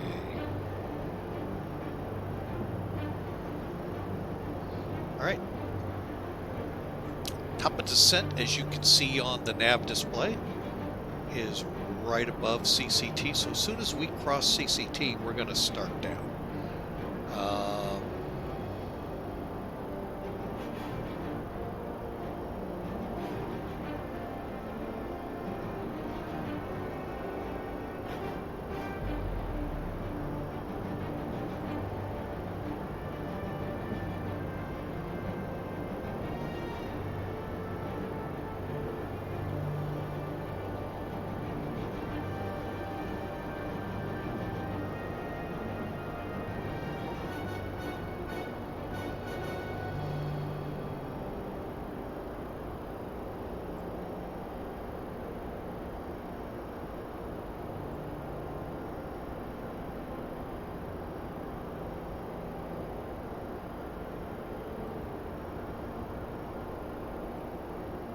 Okay, so we should be very close now to our top of descent. 131, 136 VREF VAP for your approach. And we will begin descending here shortly.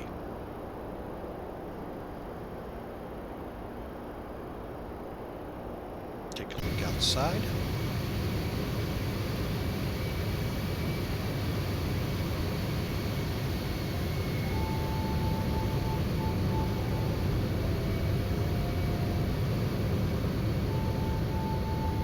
Now, normally you would turn the wing light off at about 18,000 feet. As you can see, that's pretty annoying to those people in this area here, especially at night. You would turn it off as quickly as you could.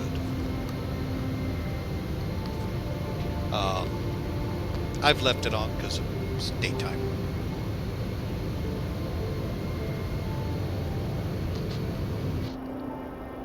Okay, and top of descent is upon us.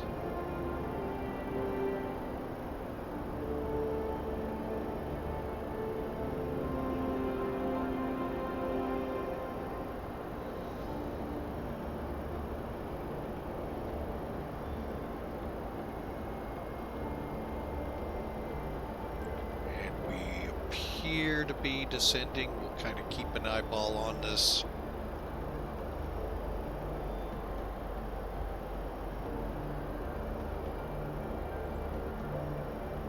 Now, if, say, for instance, we were coming into Europe or Far East or anywhere but within the U.S. and we have a different transition level, you can have different transition levels for takeoff, for landing. What you would do, and this is an all, I believe, all Boeing, could be wrong with the 7.3. You come to the descent page, and in like the 777 or the 7.4, you may have to click the VNAV page, next page, or whatever it takes to get to the descent page.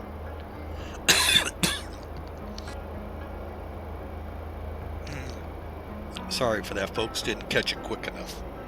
Anyway, from the descent page, click forecast, and you would just simply plug it in there. And you may or may not be able to set winds. That's, again, all depends on the aircraft you're flying. Here we're set pretty decently,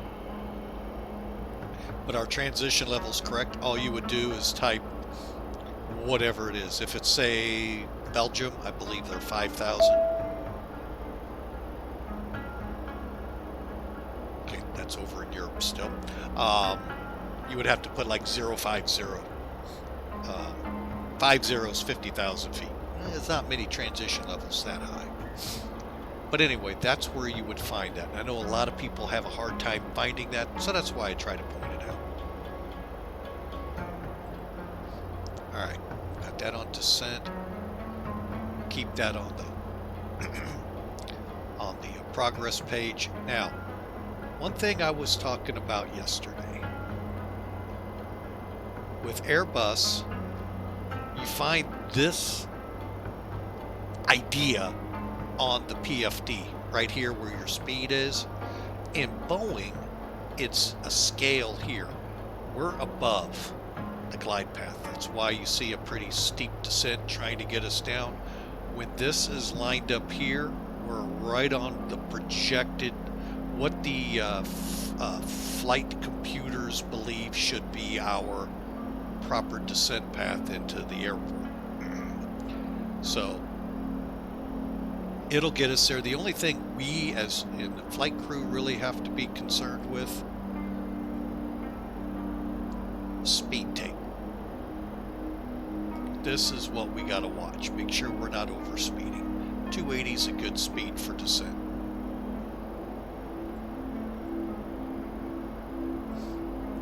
Alright, so we'll see if the radar here is actually pretty good. I think it, if I remember right, it will show rain. So we'll see as we drift in closer. Matter of fact, let's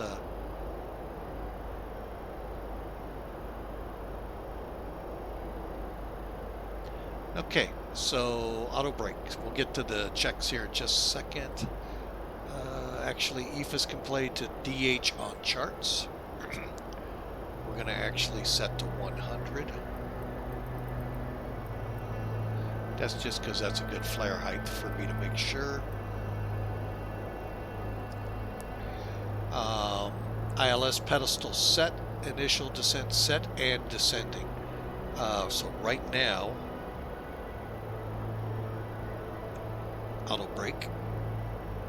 We'll go with 3. Once we pass transition altitude here shortly, this. I'm not liking that it's way off.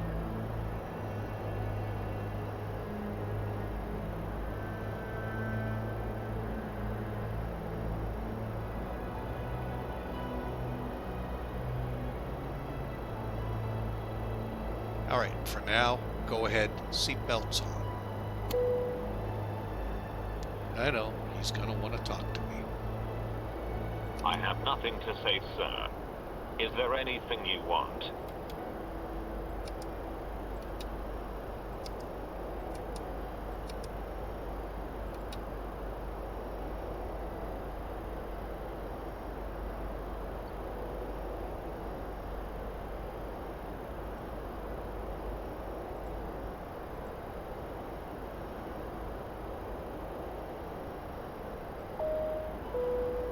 Ladies and gentlemen, as we start our descent, please make sure your seat backs and tray tables are in their full upright position.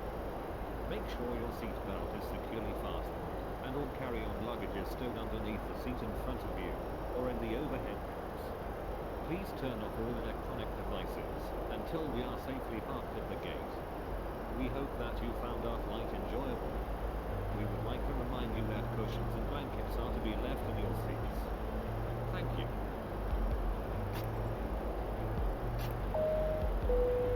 Ladies and gentlemen, the captain has turned on the seatbelt sign. Please return to your seats and fasten your seatbelts. Thank you. Ladies and gentlemen, we would like to remind you that use of all electronic devices during descent and landing is prohibited as it may interfere with the navigation report. Okay, so we'll leave the no smoking light on, which in real days today is the no electronics. I'll get that below transition altitude. Okay, so let's zoom in again. Not picking up any returns yet, but we should start seeing, if we're going to see any here soon.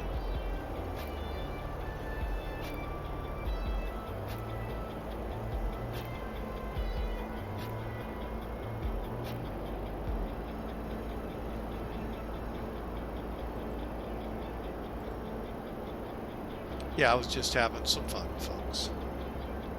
Okay.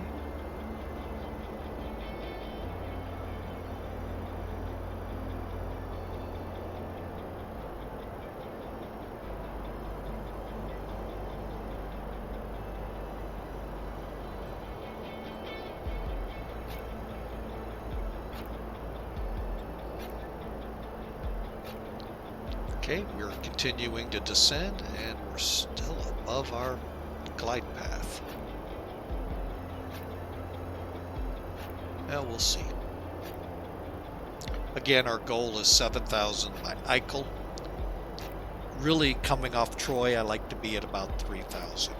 And then we head over and grab the glide slope. I'm sorry, grab the localizer, hence the glide slope. Okay, here comes the clouds. See if we're starting to pick up any returns yet. Nope. Alright, well, I know out here we're in what's called flat country. Terrain radar will go ahead and turn off.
Let's see what that looks like outside.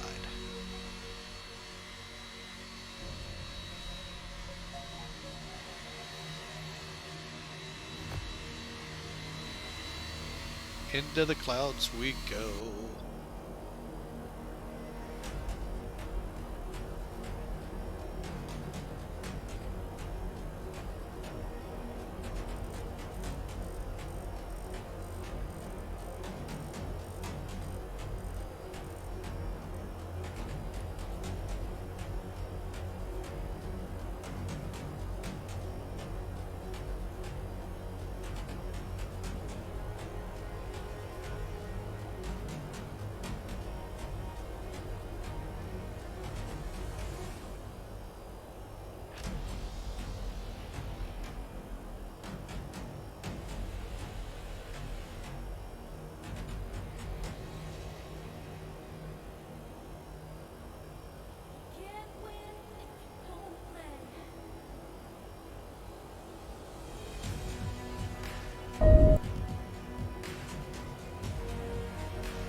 Alright, we're at 7,000 over Eichel.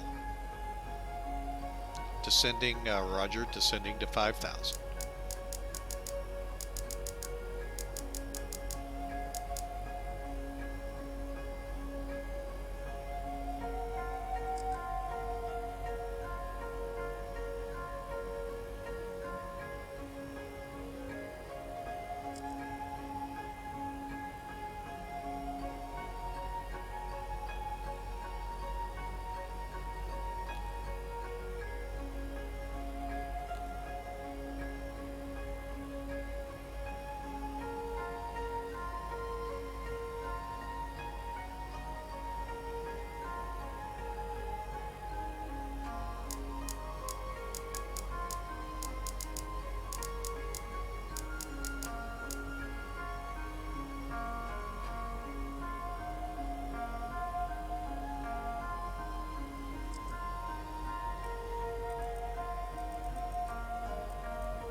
Okay, I'm blowing this up. Now here is DUTMY. Now we're going to go this way. The hold is coming this way, folks, but you come in, teardrop, and then enter it.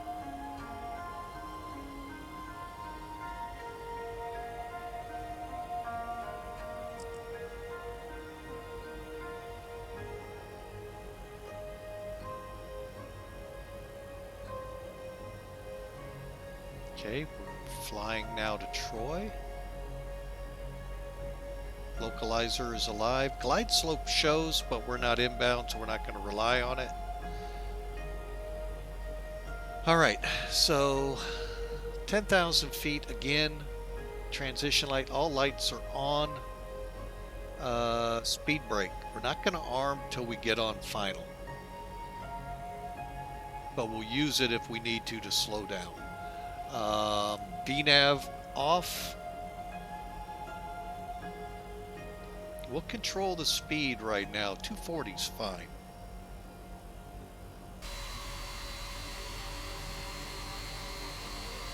Give you a look over here.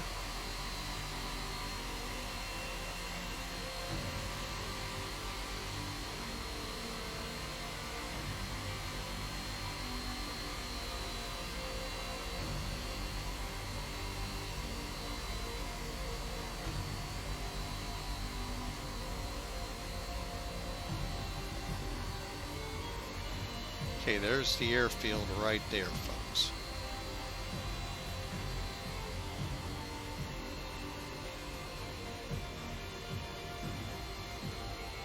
This is the Mid-America side, that's the sky.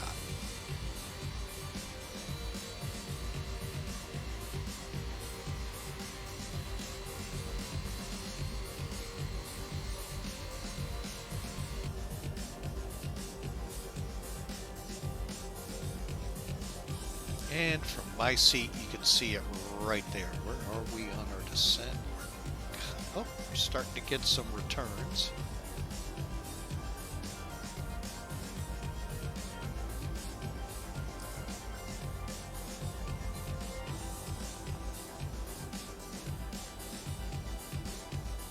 Okay, let's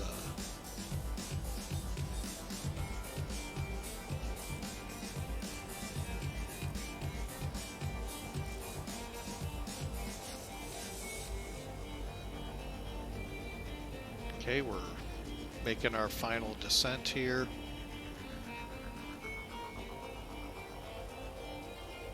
Okay.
All right, folks, we are reaching 3,000 slowed. I'm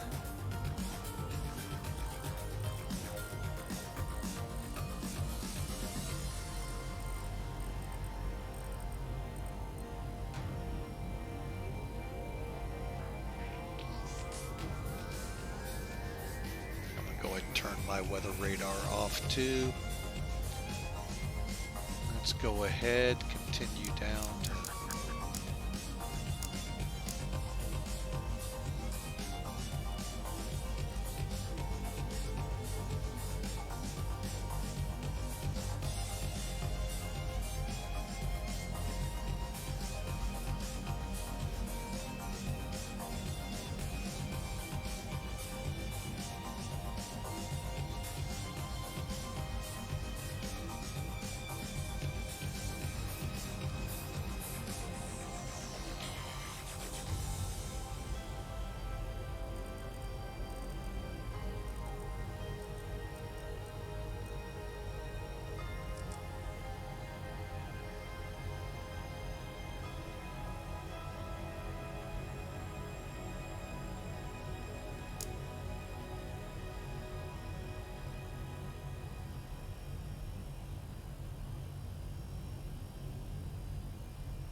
okay, folks, we're coming around now for the runway. We get localizer on. Oh, we can go to full approach. Okay. Localizer's been grabbed. Glide slope's still waiting. See, it's still white under altitude. But we're coming around. Let's go ahead and start slowing up. And first layer of flaps going out.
Okay, there's our runway.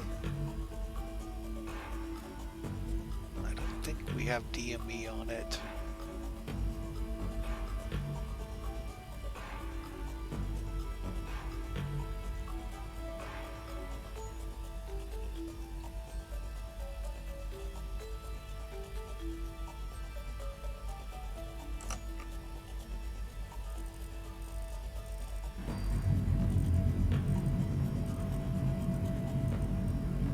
Okay, slowing to approach. Let's go ahead and throw out some more flaps.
Okay, biplane.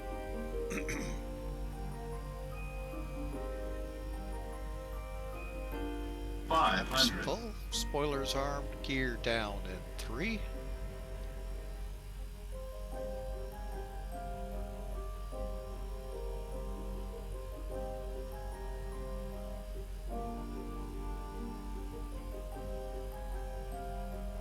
Okay, runway stable.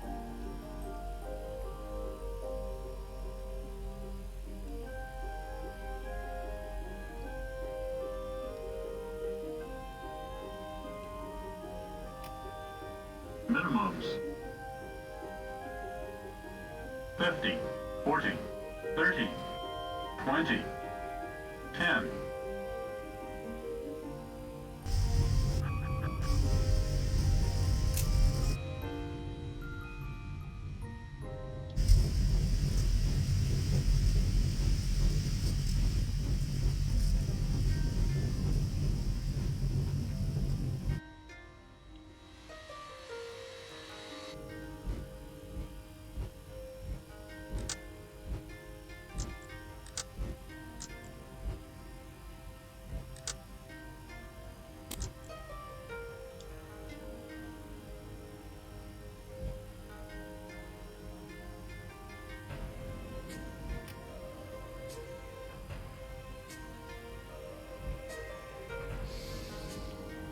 Alright folks, we made Kilo 4, which is the old taxiway November, for those of you like me that know the airport from the old days.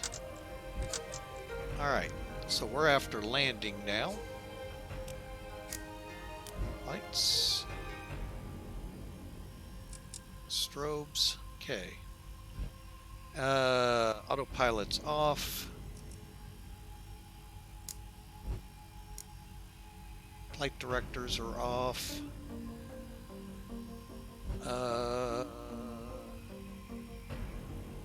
Auto brake off.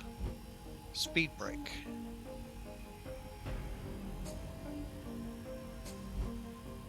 Flaps.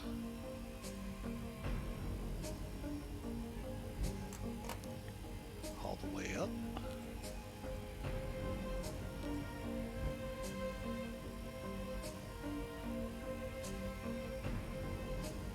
Okay, let's taxiing in. Get the APU fired up here.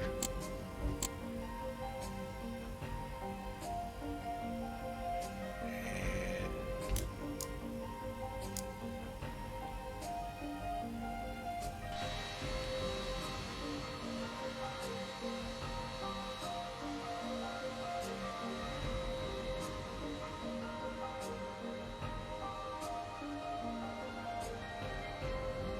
yeah.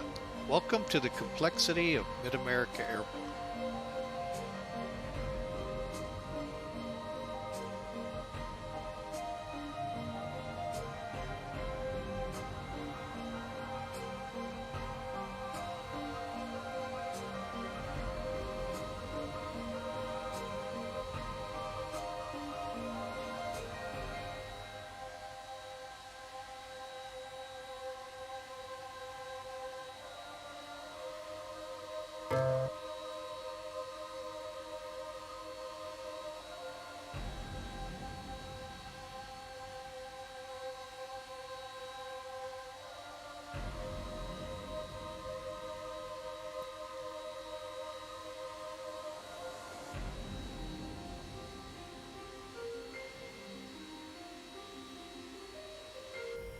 Okay, so we're into blocks. The APU is running. All right, so APU bleed on the gen.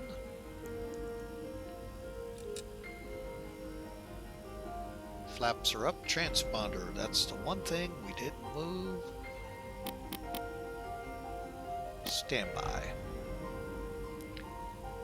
And let's see if there's anything else before shutting down. Nope. Parking brake on.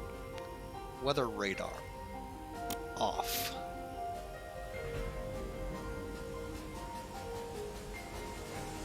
Alright, so engine selectors can go now to cutoff.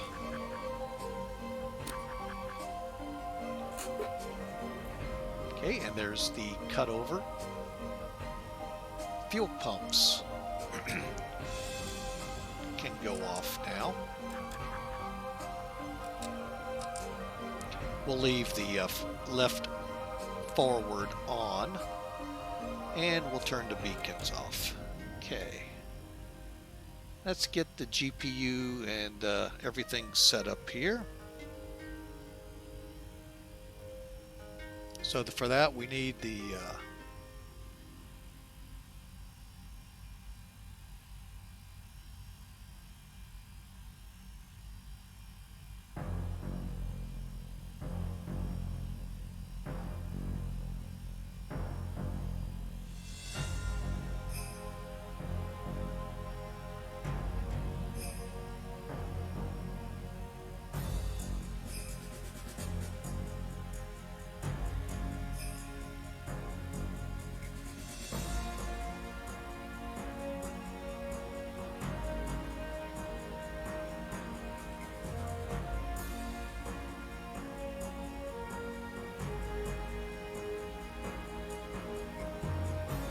take a look outside. I think I got everything.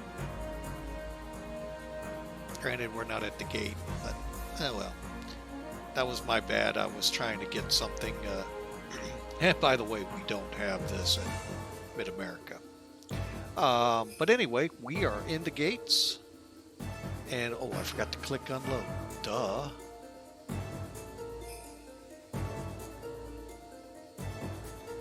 And the plane is unloading now. All right, folks. Welcome to Mid-America Airport. We'll set our hydraulic pumps here and pretty much call this a good flight. Engines off.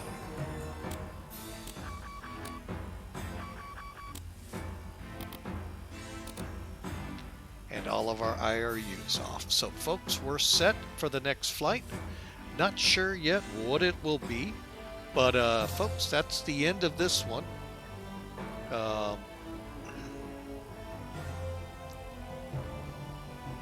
Bear with me, I kind of like this song too, so I'm grabbing it.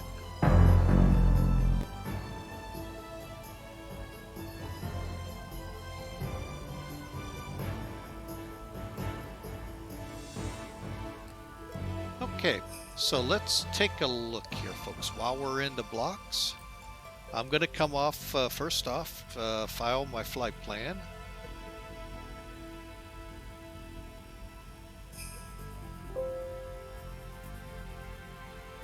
Okay, and I'm going to come off VATSIM so we don't give them heartaches.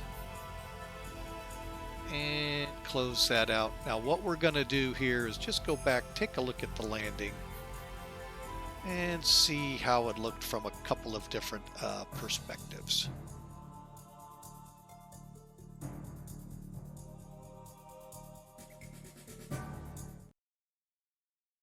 And we're going to switch gears here. I like using this for this.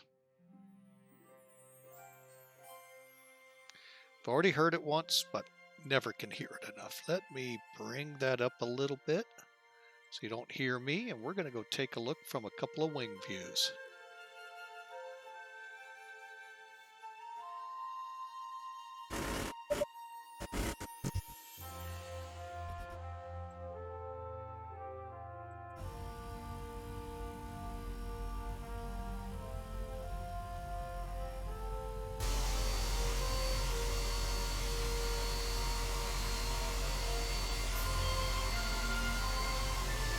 First, we'll look from the nose.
Let's take her back.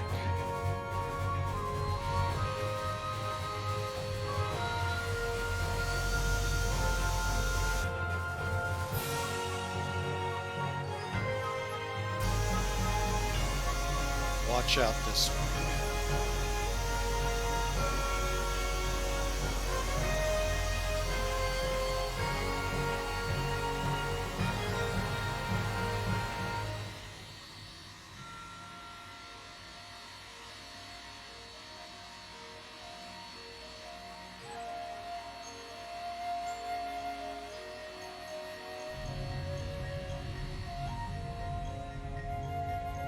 Now, and speaking of which, watching this landing from this view,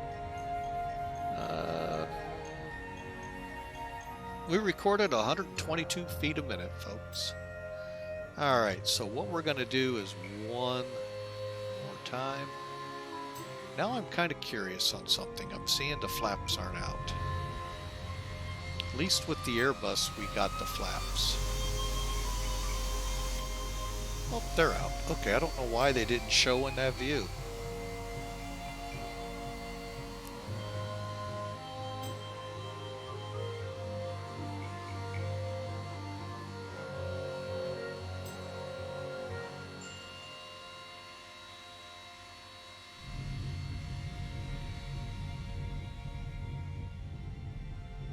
Another nice looking landing.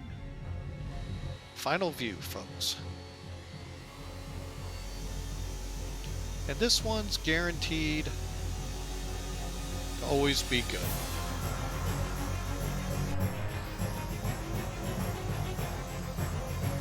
Top of the tower.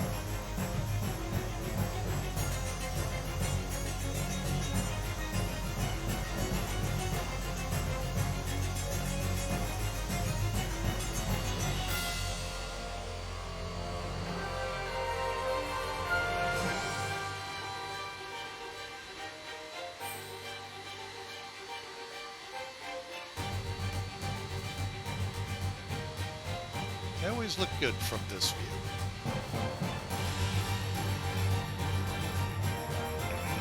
All right, folks, we have arrived.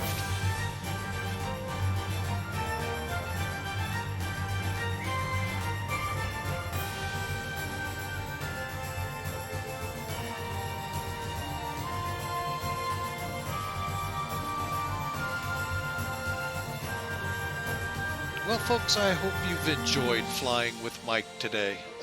We're just going to leave it on that one. But we really hope you've enjoyed the flight. It was a roughly 2-hour flight from Charleston to here. And within the next couple of weeks or so, we're going to see more activity from Charleston here at the airport as Allegiant will begin to fly into here and out of here. So, well, folks, y'all have a great Saturday. We thank you for flying with Mike. God bless. Have a great rest of your weekend.